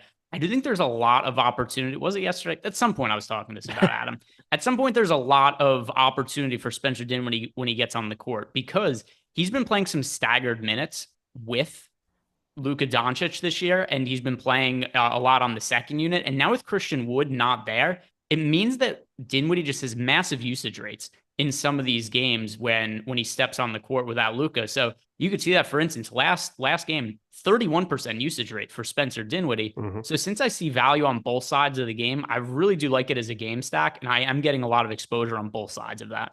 Yeah, that was a great point that you brought up yesterday. Obviously, it was only on FanDuel. It was the standalone game with that ridiculously low scoring affair. But what happens, Dallas has been one of the most efficient teams on the offensive end, so it almost neutralizes how bad their pace numbers are. They're 5th in offensive adjusted offensive rating at dunks and threes, one of your favorite spots, one of my favorite spots now, something that you showed to me, despite being 30th in pace there. And part of that is just Luka Doncic, Spencer Dinwiddie. I think that on the offensive end, there's a path to them being able to put it up. And I'm with you. I think that you're going to run into some builds where you're going to be stacking that up. But I repeat again, later value where I hope Nurkic gets ruled in. I'm not sure if that's something that you're planning for at all. As you said, I think it could just be a punt and move on with your life. But if you get Nurkic in at 7,200, that would become just my tournament pivot du jour. Yeah, I think that certainly makes a whole lot of sense. The only thing that is kind of a hang up for me, because once again, something you and I talk a whole lot about, is wanting to save roster spots for late swapping. But the thing that's difficult is I just think that overwhelmingly Dallas, Washington, getting to a lot of Luka, getting to Dinwiddie, getting to some of the value pieces for Washington, I find them to be so unavoidable that I might not have a whole lot of slots left in my lineup to make swaps if we do find out that neither Nurkic or Grant play, which is a little concerning for me just because I do expect that is going to be the case. But how much lineup flexibility / swappability are you leaving in there for yourself in the event that we do get that there is no Nurkic, that there is no Jeremy Grant? Yeah, I was doing some of the swaps before the show, kind of working through what I plan to do. I think there's paths to getting off of. I boosted Zion as well, just because he's the massive salary piece from that game. 8,800, 8,700 Brandon Ingram. I don't think there's really a huge difference between the two from what we've seen from a fantasy point per minute perspective. Brandon Ingram just playing a little bit more when healthy, and obviously we'll accumulate more of a sample size there. But I think you're just kind of pre-building some of those guys into your lineups and then trying to find ways to get off of it. So like for me, I built in 20% Nurkic. I would want to find paths to get to a little bit more if he's the guy who ends up in. I'm not as enthusiastic with getting to Jeremy Grant here. New team, we've seen him be very effective in Detroit as a number one, but with Anthony Simons there, I don't think we really need to see Jeremy Grant being the guy who's going to go out and shoot it 20 times or try to be that kind of a guy in this spot. So I'm pre-building him in specifically, a little bit less Jeremy Grant. I don't really nowhere else to go with it than that. By the way, just something to generally point out, because I saw somebody, I can't even remember who it was in the chat, that brought up that the Dallas-Washington game has the lowest total of the game of the night. So he doesn't think it's a good spot to target. That's built into pricing and it's built into projections. So if you get players rolled out, like Rui, I think is pretty clearly the top value option on the slate. Would you agree? Yes. Him and Gafford, you could make a 1-2. Yeah. Well, either way, the point being is that these guys are in the best value spot of the entire slate because of the injuries to the Washington Wizards. The pricing and all that is already accounted for the pace being in. If you're counting pace too much, you could be over. Trying to think of the right word. Just you're double counting it. Yeah, you'd be double counting it. You would, because it's already included in pricing. It's already included in projections. If you're also saying like, oh, okay, this guy projects for 20 fantasy points at 3,200, but I'm going to downgrade it because of the pace. Well, it was already included in that projection. So I wouldn't think too hard about it just because you're probably already looking at data that is accounting for it. Yep. It's double counting. It's something where if you had them at 5K and 4K, maybe you could have that conversation where it's a lower total, but regardless, yeah, it's a game environment that would be overall unappealing on 12 game slates and whatever else. But when you have this many pieces that are like Porzingis or Beal or whomever else, just expensive pieces that all the usage and the productivity has to go somewhere. Like it's not perfect because obviously Beal and Porzingis are phenomenal basketball players. And I don't think you're getting absolute smashes from some of these other guys in the same type roles that those guys are in. But you put a new basketball player on the floor who's going to be 3,200 and plays over 24 minutes, which is kind of what you're looking at for Daniel Gafford if he stays out of foul trouble. It's just a smash. It doesn't matter if it's a total of 190 like we've seen. Do you remember a couple of years ago when Golden State was like, they had 8 guys active on every single slate and they had like 192 totals, but they were the team that you had to jam every single time. It's the same situation. Or do you remember the Thunder last year? I posted a thing about them on Twitter. Remember there was the Thunder Blazers game last year where oh my God. This is how egregiously OKC was tanking last year. They had that game where they had Pokashevsky resting. They had Teo Maledon resting. Teo Maledon, who signed for like nothing in free agency, they arrested him because he was too good to play. They signed that guy Xavier Simpson, who had the bag of my dad. Like all of the skill sets that my dad has when he plays basketball in the driveway.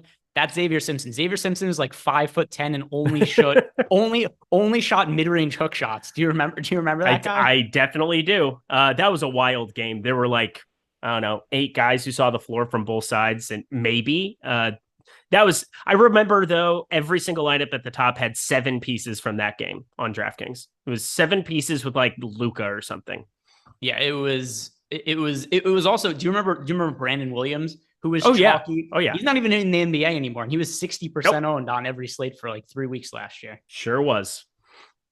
Anyway, the long story short, the total doesn't really matter as much as you think it does. It's factored into projections already. So make sure it isn't something you're weighing too heavily because you might be missing out on players that project well just because you think the projections aren't taking that into account. We have a lot of conversation about Kuzma in the chat. He's fine at 7,400. I don't completely think we need to like go out of our way to jam Kuzma in this spot at 7,400. What do you think? Well, we just got the starting lineup for the Wizards. It's just going to be absurd. Morris, Kispert, Avdia, Kuzma, and Gill.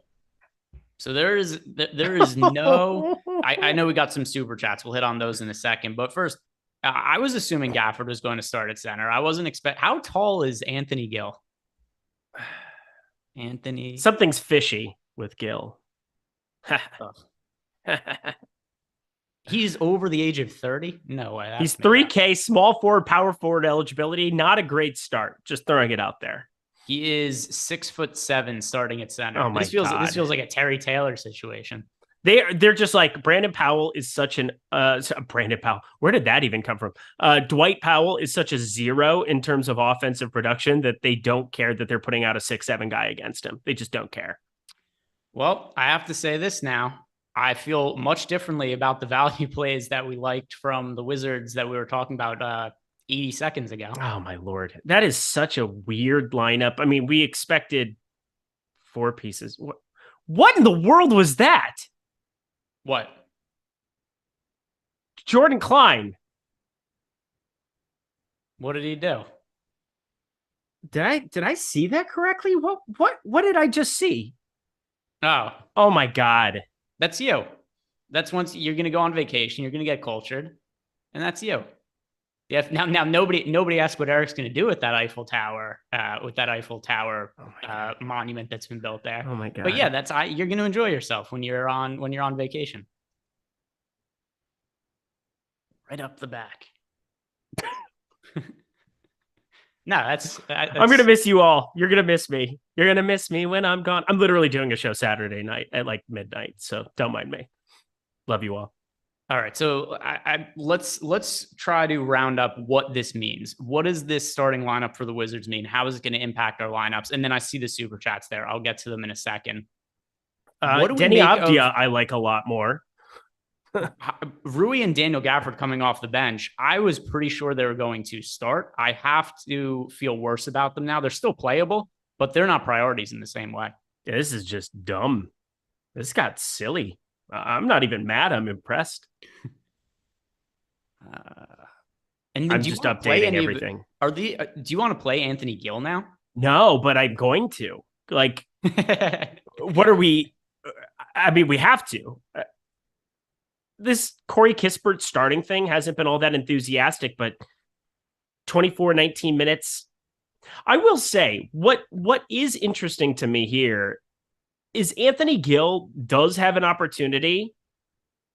He's so bad, but like we have no sample size for any opportunity without Beal and Porzingis. So like we just saw it yesterday with Javon Carter. There's just a completely different opportunity for every single one of these guys. I think Gill at 3K. Why not? At 0.6, he's just the worst fantasy point per minute guy out of everybody there, which makes it hard to stomach, but he's 3K flat. I don't know how you don't like 3K flat starting where he could play into more of it. But this whole second unit is going to be the hard thing between Goodwin, Barton, Rui, and now Gafford coming off the bench. Somebody could sneak into the closing lineup pretty quickly. And if you get that right, that could end up being the key to the whole thing.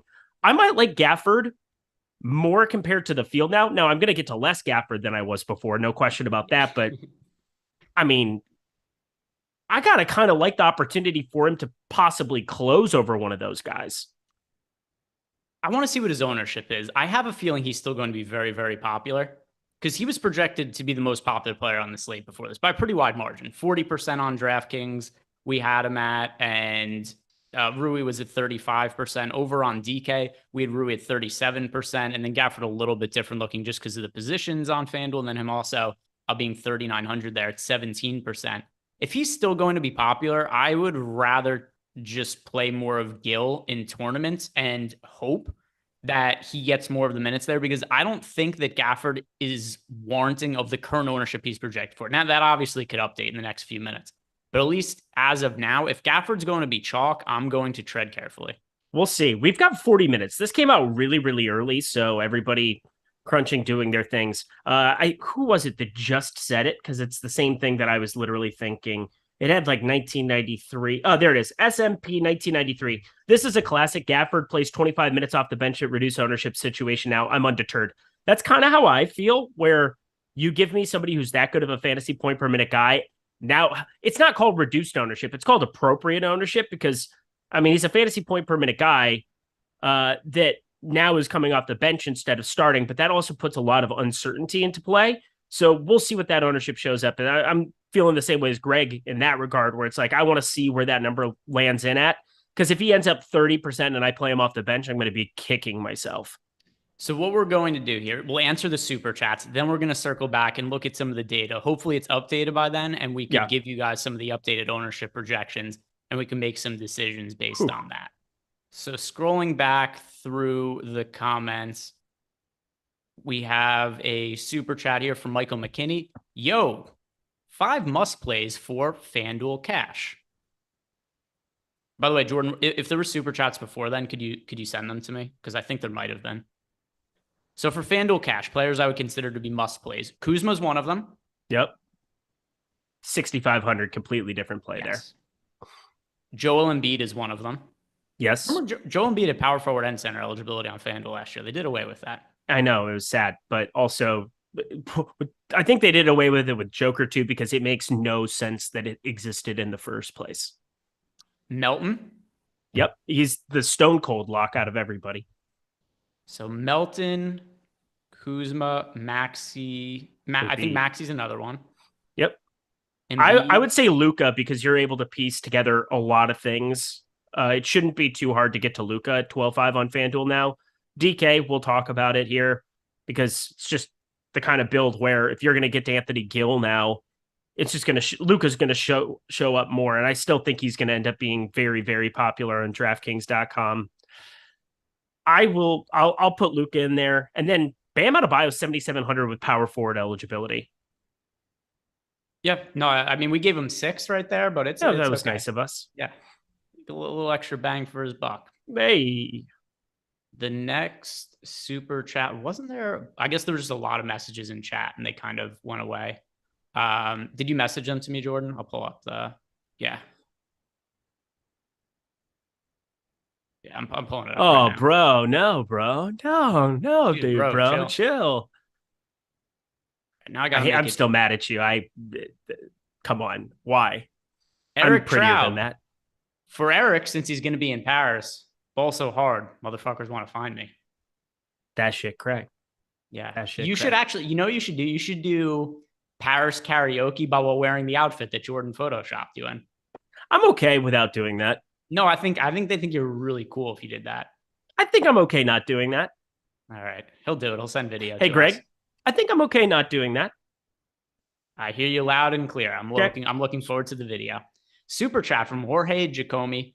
Kick Eric from the stream for being a fancy guy. Bon voyage. And now give me your best value play below 7K for DK. He didn't say s'il vous plaît. Well, maybe that's a word that he didn't know, Eric. Not all of us speak French like you. It's fine. Sorry about it. Let's see. Best value play sub 7K. So I'm going to sort by value for me in DK, and that is DeAnthony Melton. On DK, it is? The best. Oh, well, so I'm assuming he means around 7K. Oh, around 7K? Yeah, he said sub. Yeah, because I can't do Tobias Harris. He's 7,100. So let's do it a different way. Let's do it as a cheap player, and then we could do it as somebody who's in the mid range around 7K. Okay, well, things got changed because Gafford and Rui off the board. It probably becomes Denny Avdia at 3,700 if we're just talking cheapy. I would say Denny for cheap, and then in the mid range if we're going below 7K, Melton for me. I am okay with that. I don't have any pushback. Jeremy Grant if there's no Nurkic, but I think that's an unlikely scenario. By the way, I just reran my lineups. Oh, they're awful. I'm going to play a lot of Anthony Gill, aren't I? Yeah. We're all fish playing Gill. Yeah, maybe the third time you'll do it, everybody will really be on the floor rolling, Eric. I hate you. The third time is the charm with the Anthony Gill joke. Thanks. Refreshing the ownership to see if that has been updated. Not quite yet, but when we have those numbers, I'll be getting to. We have some questions in our Discord channel as well. First from Talltale, how many Wizards is too many in a DK GPP? I don't know. Michelle Watson said I'd be looking good as a mime. I'd be a good mime. I could see that. No. Stop it. You're used to wearing the makeup. Yeah. There we go. Yeah. You kill it. You just need the makeup on. Yeah, but then I can't talk, and that's a real problem. It depends who you ask. Not according to some of the audience. I would say 4. How many the most? Yeah, 4. God, again, Jordan Klein. Stop it. He's just doing his job. Oh, my God. Mr. Moneybags. Tobias versus Kuzma, DK, GPP. I prefer Kuzma now. Yeah, I'll go Kuzma without Rui and Gafford in the starting lineup. It was already a really good spot for Kuzma, and they've just inserted these other really low usage players in the starting lineup. This is a better spot for Kuzma now. I am 100% in agreement. Part of why I wasn't gonna jam Kuzma was just from a rebounding rate perspective, last year, there were so many times he would nuke slates with, 15, 20 rebounds, but they started incorporating Gafford into the mix. And that's somebody that coming over from Chicago has shown some proclivity to like take away counting stats from some of these guys. Not going to be a problem with Anthony Gill. 6'7" Anthony Gill out on the floor. What are we doing here, Washington? Be better. I can't wait to see what his ownership is. I really have no expectations. I'm curious. It's not going to be good. Like he's going to be 35% and you're going to just be like, what have I done? Or he's going to be like 15 and you're going to wish you had more of it. The chances he just ends up somewhere in the middle here. I can't wait to see what we update at, because I mean, what a dartboard situation it is at the moment. It could be anything. Ooh, we just got it updated. Let me take a look here. All right. So while we're looking at that, Ryan Schindler wants to know, is Luka and Embiid too much for DK Cash? No, I find it very easy to get to both of them. Yeah, you should have both of them now. You have some combination of Denny, who's the best of them. You've got Kispert, you've got Gill. You could play literally those three with Kuzma, with both of those two, and have no problem. Next question here is from our guy, Seth. Seth only asks the most important, hard-hitting questions. And by the way, the Discord channel, one of the benefits of signing up over at Stokastic. If you guys have not signed up, you could get 3 days for free when you sign up by clicking on the link below for the first time. But also, we've got our deal with BetMGM. So if you sign up at BetMGM for the first time, click on the link below. And when you sign up, you're going to get a risk-free bet of up to $1,000. But you also get 2 free months of Stokastic Plus Platinum membership. So a lot of good value on this deal. If you place a bet and it loses, you get refunded with a free bet of up to $1,000. But then also, you're getting 2 months free of Stokastic Plus. And you don't have to bet up to $1,000 if you just want the Stokastic Plus Platinum membership. 2 months free, minimum $10 deposit. As soon as that first bet gets settled, you're going to get credited with 2 free months of Stokastic Plus. And one of the benefits, you get to hang out with guys like Seth in the Discord channel, which is just tremendous. And Seth right here, he wants to know, great news, guys. My wife's boyfriend just gave me a raise on my allowance. Seth's killing it in life. What do you do at center if he plays Nurkic or Valanciunas? Why am I getting trolled so hard?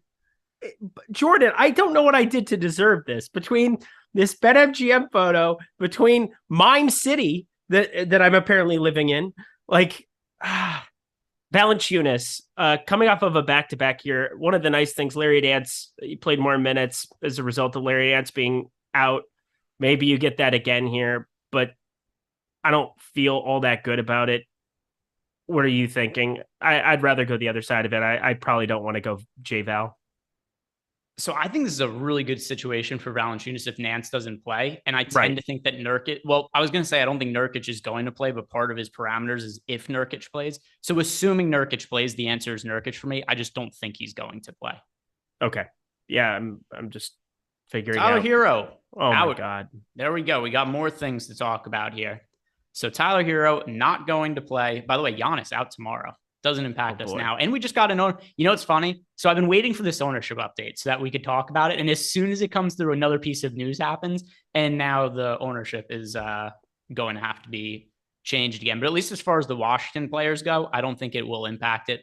Rui is still the most popular player on the slate over on DK. And he's the second most popular player over on FanDuel right now. What do you think of that information? What? Rui, 30% owned on DraftKings, most popular play on the slate. FanDuel, 36%, second most popular play. I mean, again, he's still playing quite a few minutes in this bench role, so I get it, but the most is pretty surprising to me. If that's going to be the case, I'll go the Gafford way and try to make something happen for, 900 less? That's so wild. Gafford projected for 5% ownership on DK, over on FanDuel 18%. So Gafford's still going to be popular.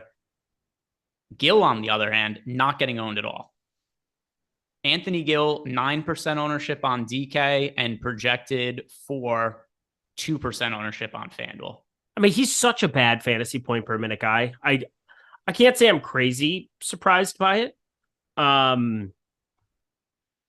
My thing is that 3K flat goes a long way when building your lineups. I don't know.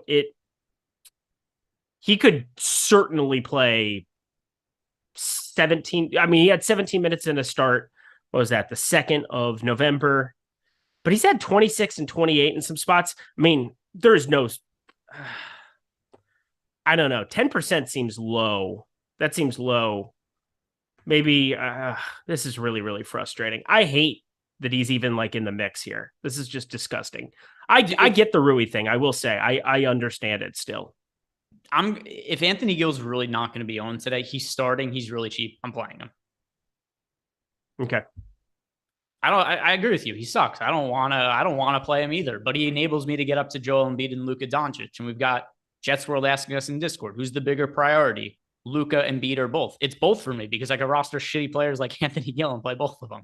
What a time to be alive, everybody. Yeah, I'm going to play a lot of Luka, a lot of Joel Embiid now. I think what you're talking about is right. I think you just take shots on all of these guys and just rotate them through a bunch of lineups, whether it's Denny, Kispert, even Anthony Gill. None of them are good. Like, they're just not good. They're terrible fantasy point per minute guys. But so is Javon Carter. Once again, that's what we're up against. I think the impossible thing is figuring out what to do in terms of minutes for each of these guys, because the closing lineup is not going to be the starting lineup. This I'm pretty positive about. I don't know what that closing lineup is going to look like based on... It's going to be like Vernon Carey at center. Yeah, Jordan Goodwin just out there chucking with reckless abandon or something.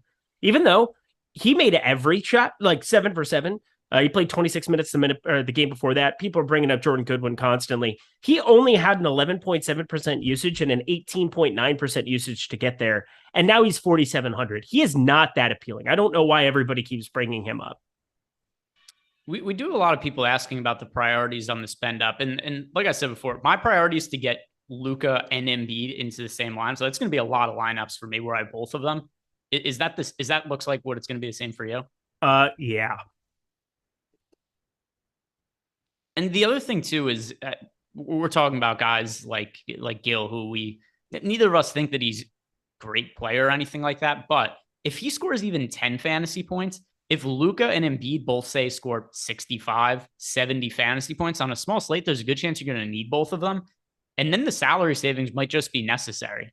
And it might not even matter what Gill does in that kind of scenario. Yeah, that's kind of what I'm thinking about. Like there's paths where that works out for you. I will say, if you told me right now he was only going to play 20 minutes, I would roster 0%. You told me he was going to play 25, I would probably put him in every lineup. It's such like a fine line that we're walking with this guy because of how bad he is. Like even amongst bad fantasy point per minute producers, he's somehow the worst, but he's also the cheapest. He's a flat 3K with multi-positional eligibility. He doesn't interfere with the point guard or center spots where you have your two main spend ups, where you want to just get to those guys. So I think he's pretty yeah, I've just got to do it. I keep fighting myself on this because I like how you're like exasperated over playing Anthony Gill. It's just stupid. It's Anthony Gill. What are we doing? I would be upset if he was 20% owned and I played any of him. Once again, I said it's just one of those things where if he's going to be 10%, that's what we're looking at. I'm going to play a lot of him. Let's talk about the Heat now. Tyler Hero was just rolled out. I wasn't playing Tyler Hero before. He's gotten to be fairly expensive today, but I think this does create for better opportunities for some of the other guys on the Heat because Tyler Hero is a fairly high usage guy. Does anybody in particular stand out to you from the Heat now that we're taking Tyler Hero out of the mix? Well, first of all, you get Kyle Lowry and Gabe Vincent and this combination. I'm assuming, it's going to be something like that. Max Strus, I assume, just jumps into the starting lineup there, but he's elevated up to 5,600. I don't know that I feel that much better, quote unquote, better about him. I do think Kyle Lowry looks a little bit better. I think that Bam Adebayo at 7,900 definitely looks better. And then Jimmy Butler was already kind of your contrarian spend up here.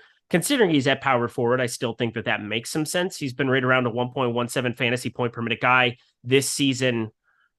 More shot volume for pretty much all of your three main guys. I don't really find it all that interesting in terms of value. Maybe if Gabe Vincent, he's not going to start. It's going to be Max Strus. I'm pretty positive of that. But yes. Maybe some shots just because it's a 4-game slate on getting to some Vincent. But I got to say, it's pretty unappealing when we can go cheaper for guys from Washington, and then you can do whatever you want with your lineups. I don't hate Gabe Vincent as a contrarian play. I'm going to end up getting some exposure. Because people know most people know my history with this guy. Again, is he the best basketball player ever? No, but there's just a path when he gets to like these 28, 30-minute sections. He can play a lot of minutes off the bench here for this team. I think 4,400, it's still something to get to a little bit of. Jordan, I think we need to do a Photoshop of Eric and Gabe Vincent in a human centipede. Oh my God, leave me alone. This is bullying. This is just flat out bullying. No, Jordan's on his game with the Photoshop. Oh, you see, now he's choking and dying. See, you deserve this. Yeah, because I made him laugh really hard. Jordan said he's going to do it. I'm glad we're paying him to Photoshop me onto mimes and centipedes with other men. That's nice. Thank you. But we're going to play Gabe Vincent today, I think. Okay, good. And you said you have some history with Gabe Vincent. We could leave it at that. You don't have to go into any more detail. Happens in Miami, stays in Miami. But Gabe Vincent still, he played 35 minutes last game. And I think that he's probably in line for at least a chance for a pretty big workload in this game. I know that Caleb Martin's back as well now. Caleb Martin, I think we could consider. But let me check with the ownership if we have updates for these guys yet. I don't think 3.6. He's projecting out really well. I knew that was going to come, but 4,400. Yeah, Gabe Vincent makes a lot of sense. Again, Max Strus, he's too expensive. I wish he were cheaper. I think definitely the Gabe Vincent off the bench thing is making all the sense in the land. Duncan Robinson's interesting too, I will say. If he comes out and just gets flaming hot from 3,500, why not? Played 29 minutes last game. It's a contrarian value play for us to get to when we hate most of the other value plays that are I hate that I'm rostering Anthony Gill right now. You understand? Like that's not something we should be proud of right now. I don't think this is a good idea, but we're going to do it anyway. Well, at least now though, I'm going to rerun my lineups. I'm going to get to a little bit less exposure to him now because I'm going to be getting to guys like Gabe Vincent, Duncan Robinson to some extent as well. Bam Adebayo now is definitely going to make it into a bunch of my lineups. This Tyler Hero news actually it's going to change the outlook of my lineups quite a bit. Big time. Our boom percentage for Duncan Robinson is it is lofty. I just updated 13 seconds ago. Boom bust. We got to get ownership optimal. Guys are doing such a good job of updating this stuff in real time. Shout out to you guys. You're the real ones. My Lord, I would be so lost on a slate like this trying to update stuff in real time. Let the people do it for you. I don't know. Alex Baker, Sean's on, Steve Buzzard. We're talking like the best Eddie Lai, best DFS players, guys finishing at the top, taking care of all the projections, all the ownership for us. We are blessed. We are #blessed. Yeah, definitely when we circle back on the ownership, when everything gets updated, we'll do it. But yeah, those guys do a very good job. That's a difficult one to do, to update for all this news as it's happening on the fly. Who from the Wizards do you think is going to get the biggest change in ownership in your lineups based on the Heat value that's opening up now? Probably going to be, I think Rui you still want to play. Let me figure it out. I mean, it's got to be Monty Morris considering he was 5,400 before, but I'll still get to a little bit. Probably going to end up being Corey Kispert. Kind of ends up on the outside looking in.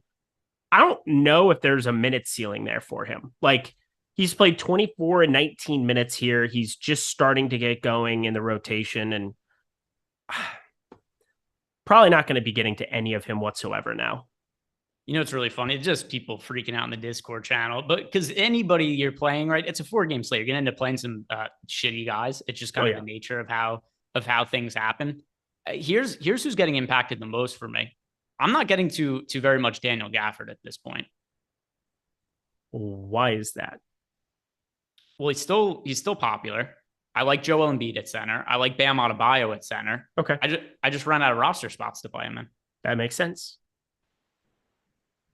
Those are my two most rostered centers, Embiid and Adebayo right now.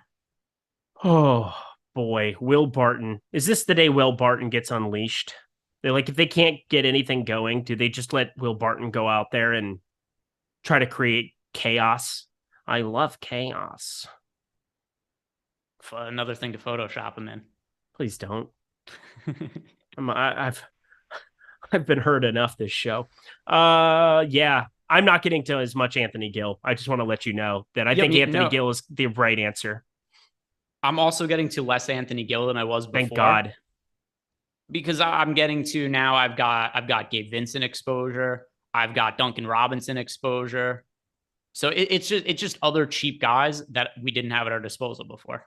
Yep. I think Gabe Vincent's going to be a big part of my slate. Again, I'm going to the boom bust tool. We are really liking Duncan Robinson here off the bench. I will say also shooting guard, small forward eligibility. Can't say I completely hate it. Although, did we just update this? Ownership optimal percentage seems a little bit off over there. Let's see. Yeah, it's still wild. Can I just say, I am in love with the fact that we haven't gotten any Yusuf Nurkic news whatsoever. He is going to be so low owned if he plays. Well, if he doesn't play, he's also going to be really low owned. Good call. Good. Well played. But there's also there's an opportunity cost to playing Nurkic at this point, and I certainly understand wanting to get to him because there's a part of me that does as well. But I really like both Embiid and Adebayo, and it just becomes restrictive. Not disagreeing. Are you willing to forego exposure to guys like Bam and Embiid and hope that Nurkic plays? No, I mean, we don't have to make that decision yet. I mean, the Dallas and Washington game doesn't have any center that really appeals to me now. So I don't have to make a concrete decision until we get that news. Hopefully it comes between the 7 p.m. and 7:30 p.m. Eastern time spot.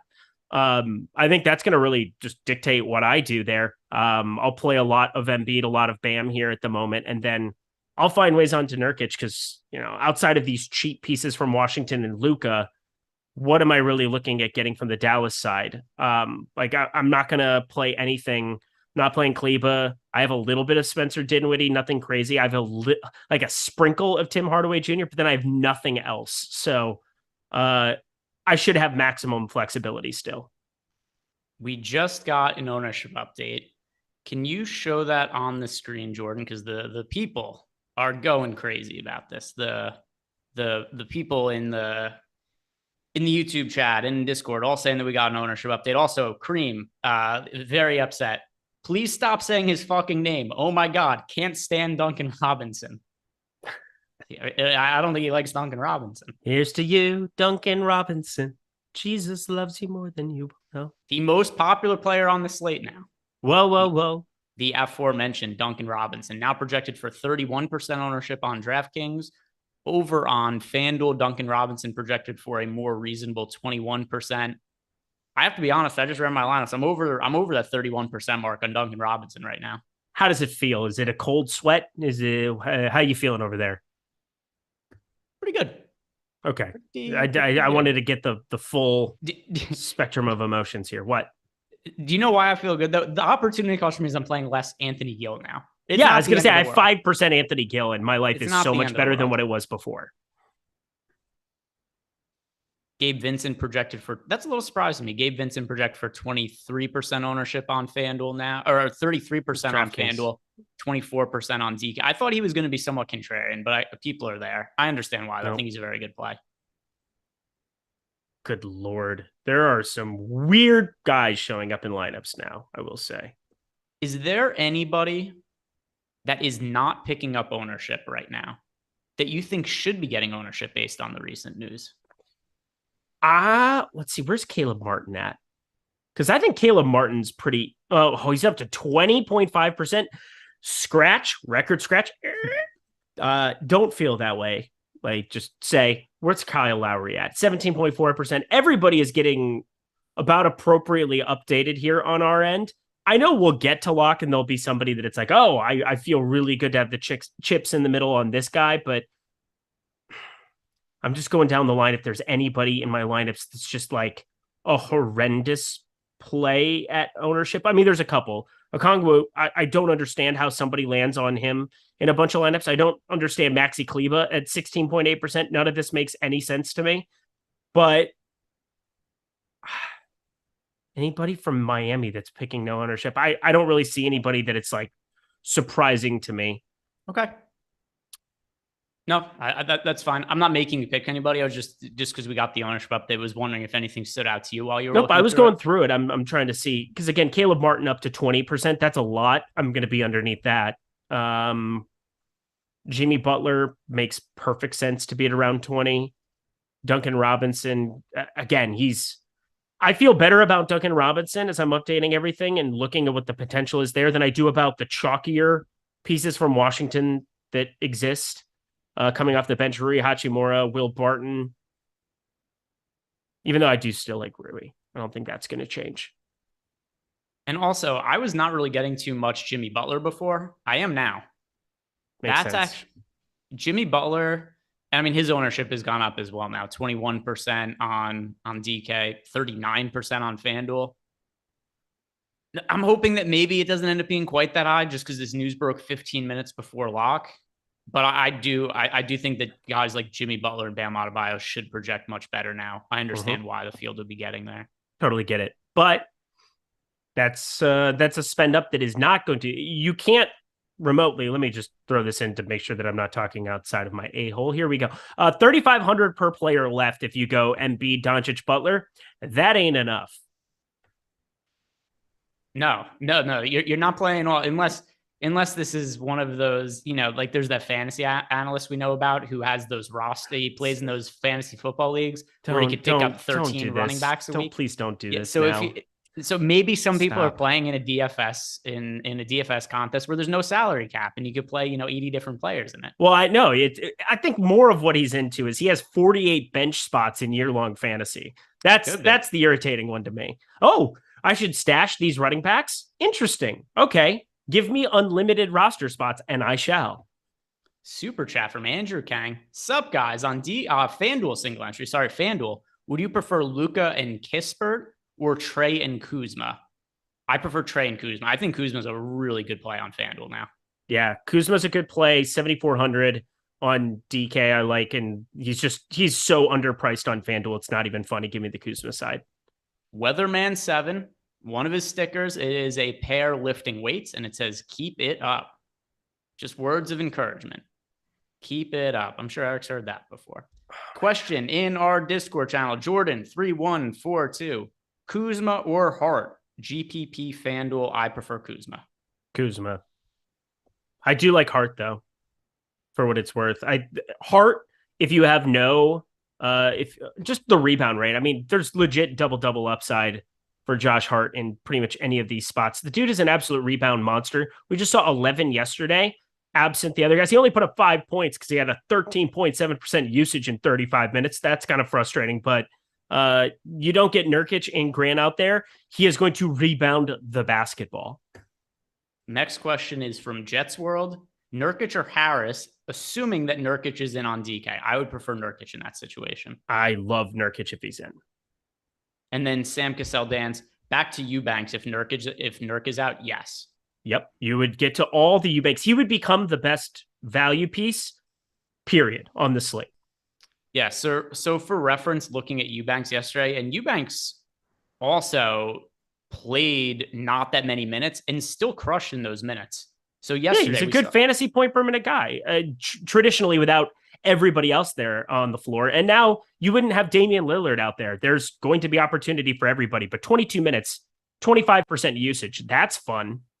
22 minutes, 31.5 fantasy points for him yesterday. Yeah, I'm going to get to as much Eubanks as I can if Nurkic doesn't play, but Eubanks totally dead if Nurkic is in. Why is this happening to me? Why? What's happening to you now? Just something happened where I'm getting to a player that I don't even want to say the name of yet because it's got to be incorrect. Yeah, it's incorrect. I'm a dumb. Don't listen to me. Who's the Voldemort of the slate in your lineup? Well, he's literally Voldemort. James Booknight. Why would he shall not be named on this show. Nick Richards also. I think what happened is that I started capping a couple of these guys and now, well, not literally, but you know what I mean. Just Terry Rozier back. Everybody looks pretty unappealing. Somebody asked, what game would I fade? I wouldn't fade any game on this slate, but I can tell you a team to fade other than Rozier. How do you get to any piece of Charlotte with him back? Yeah, so let me look through and see if I have. I have basically nothing from that game. Yeah, Terry Rozier is what I got from the game. I have a ton because Miami's on the other side. But that's what I meant. Yeah, from but Charlotte is like the team that outside of Rozier, I don't think anybody is even remotely interesting on this slate. And I don't even think Rozier is all that interesting. Interesting. He's kind of interesting. He's way too popular for me though. Yeah, I have 8%, so he is at 8,600. He's 21% owned on DK. On FanDuel at 8,000, he's 34%. That is way too. So I should clarify. I understand why people are playing him, but in large field tournaments, that is too much ownership for me on Terry Rozier, particularly when he's $8,600 on DK. I totally get it. We are caught up on all of the messages in Discord. Did we get to all of the super chats at this point? I think, I did Andrew Kang's. And then we had, this one. Avi Schreier. I am an agent of chaos. Are you the one making all the news today? Are you the one who does this to us in NBA, Avi? Because it is chaotic today. What just happened to my lineups? They look like trash. They look like complete dog doo-doo. What happened? I don't know. I don't know what I keep updating. I'm not enjoying it. So is there a player that you are getting to that you do not like that you're getting to? Or is it? Yeah, I just started tweaking some stuff and all of a sudden now PJ Tucker is popping for me. This would never happen in a million years. Oh my God. Yeah, that's disturbing. I think what must have happened, I was going through and putting in some individual caps on these dudes, just trying to save myself some time. That's why you shouldn't do things in haste because then you miss some spots. I have zero lineups with PJ Tucker. Well, I have 0 now too. So good. All right. So you got that sorted out. Yeah, I do not think there's much need to play PJ Tucker today. There's a need to play Gabe Vincent. Oh my Lord. I have so much. My single entry lineup is hilarious today. I said it's not a normal day. You're looking at I find it hard to believe everybody looks at their lineups, even with the value we have, and just says, this looks secure. This feels really good today. Yeah, no, this is not because I do think the best, we could go position by position a second. I'm uploading my lineups right now and finishing that up, but we could go through the positions and just shout out who we ended up getting the most exposure to here. Just one more click of the button, my lineups will be updated. How are you doing on your lineups? I'm okay. I fixed some stuff and now I'm feeling better. Feeling better than, do you like my sweater? It is. I just realized that my CSV is named DK Final, not spelled correctly, but that's okay because it doesn't matter once I click the upload button there. DK Finale. Another super chat here from Avi Schreier. I was quoting the Joker in The Dark Knight. I knew that. It was before. I knew that too. Yeah. I thought Eric was going for that. I am an agent of chaos. He was. I love chaos. I'm an agent of chaos. One of the best acting jobs anybody did in any superhero movie. Fact. It's indisputably good. Even people might want to just say that, it was okay just because they want to be contrarian, but like, it's just ridiculous how good he is in it. It's a fact. All right. I am ready now to read off some of the players I got the most exposure to. By the way, guys, don't go anywhere after this because the show is going to be over in a few minutes. We're going to be at lock, but right after us, the NFL Live Before Lock show. Go check that out also on the YouTube channel. Those guys are going to be breaking down everything that you have to know to make some money on tonight's NFL Showdown contest. And also, it's a can't miss game between the Carolina Panthers and the Atlanta Falcons, which my God. It actually has playoff implications because of how shitty that division is. Wild. Are you ready to read off some of your most rostered players at each position, Eric? No, I'm not, but I will. Okay, I'll do it then. And yep, you start, and I will join. I will join the fray. Did we get any news about anybody here playing in this basketball game from Portland? No, and I don't think we are going to. Great. I mean, eventually that makes me happy. Not in the immediate future. All right. So we're still waiting on the on the Drew Eubanks, the Yusuf Nurkic situation. But all right, I'm ready now. I'm ready. Okay, there we go. So point guard. The point guards that I'm getting the most exposure to are Gabe Vincent, Kyle Lowry, and Luka Doncic. Gabe Vincent, Luka Doncic, and DeAnthony Melton. That's kind of surprising. Shooting guard for me, Duncan Robinson, Will Barton, and DeAnthony Melton. Duncan Robinson, DeAnthony Melton, Will Barton, and CJ McCollum. Yeah, so I tried to. It's always hard when players have multi-position eligibility to figure out where I want to mention them. But then also small forward, Duncan Robinson, Will Barton, Denny in the mix for me as well. Mm-hmm. Anything? Oh, small forward. Oh, sorry. I had found something that was a mistake. Bound to small forward here. Duncan Robinson, Tobias Harris, and Denny Avdia. And then at power forward for me, Avdia, Jimmy Butler's one that I haven't mentioned who's in the mix for me as well. And then Kyle Kuzma. Kyle Kuzma, Denny Avdia, Tobias Harris. And then at center, Joel Embiid and Bam Adebayo. I have currently Yusuf Nurkic. I just nuked him. I'm just going to late swap and figure it out. Yusuf Nurkic, Joel Embiid, and Bam Adebayo. Perfect. Which player now, this might be hard to tell though, just because we're just uploading our lineups. Which player are you most underweight to in large field tournaments? Oh my God. Who are you going to be sweating the hardest? I'm so under on Rui now. I don't know how that happened. For me, it's Terry Rozier. Okay. Well, that makes all the sense in all the land. Shoot. I'm not going to get my lineups up, am I? Uh-oh. All right. I'll take it from here. Eric, you work on your thing. I think I got it. I got it. Okay. That was quick. I got it. That was a quick fix. Dude, just so much to do, so much to see. So what's wrong with taking the back streets? You never know if you don't go. You never shine if you don't glow. Super chat from Podigen Stoner. This show hits differently when those edibles kick in. I can only imagine. Imagine his thoughts when he sees you in the outfits that Jordan photoshops you in. Dear sweet God, please. I'm being held captive. Somebody save me.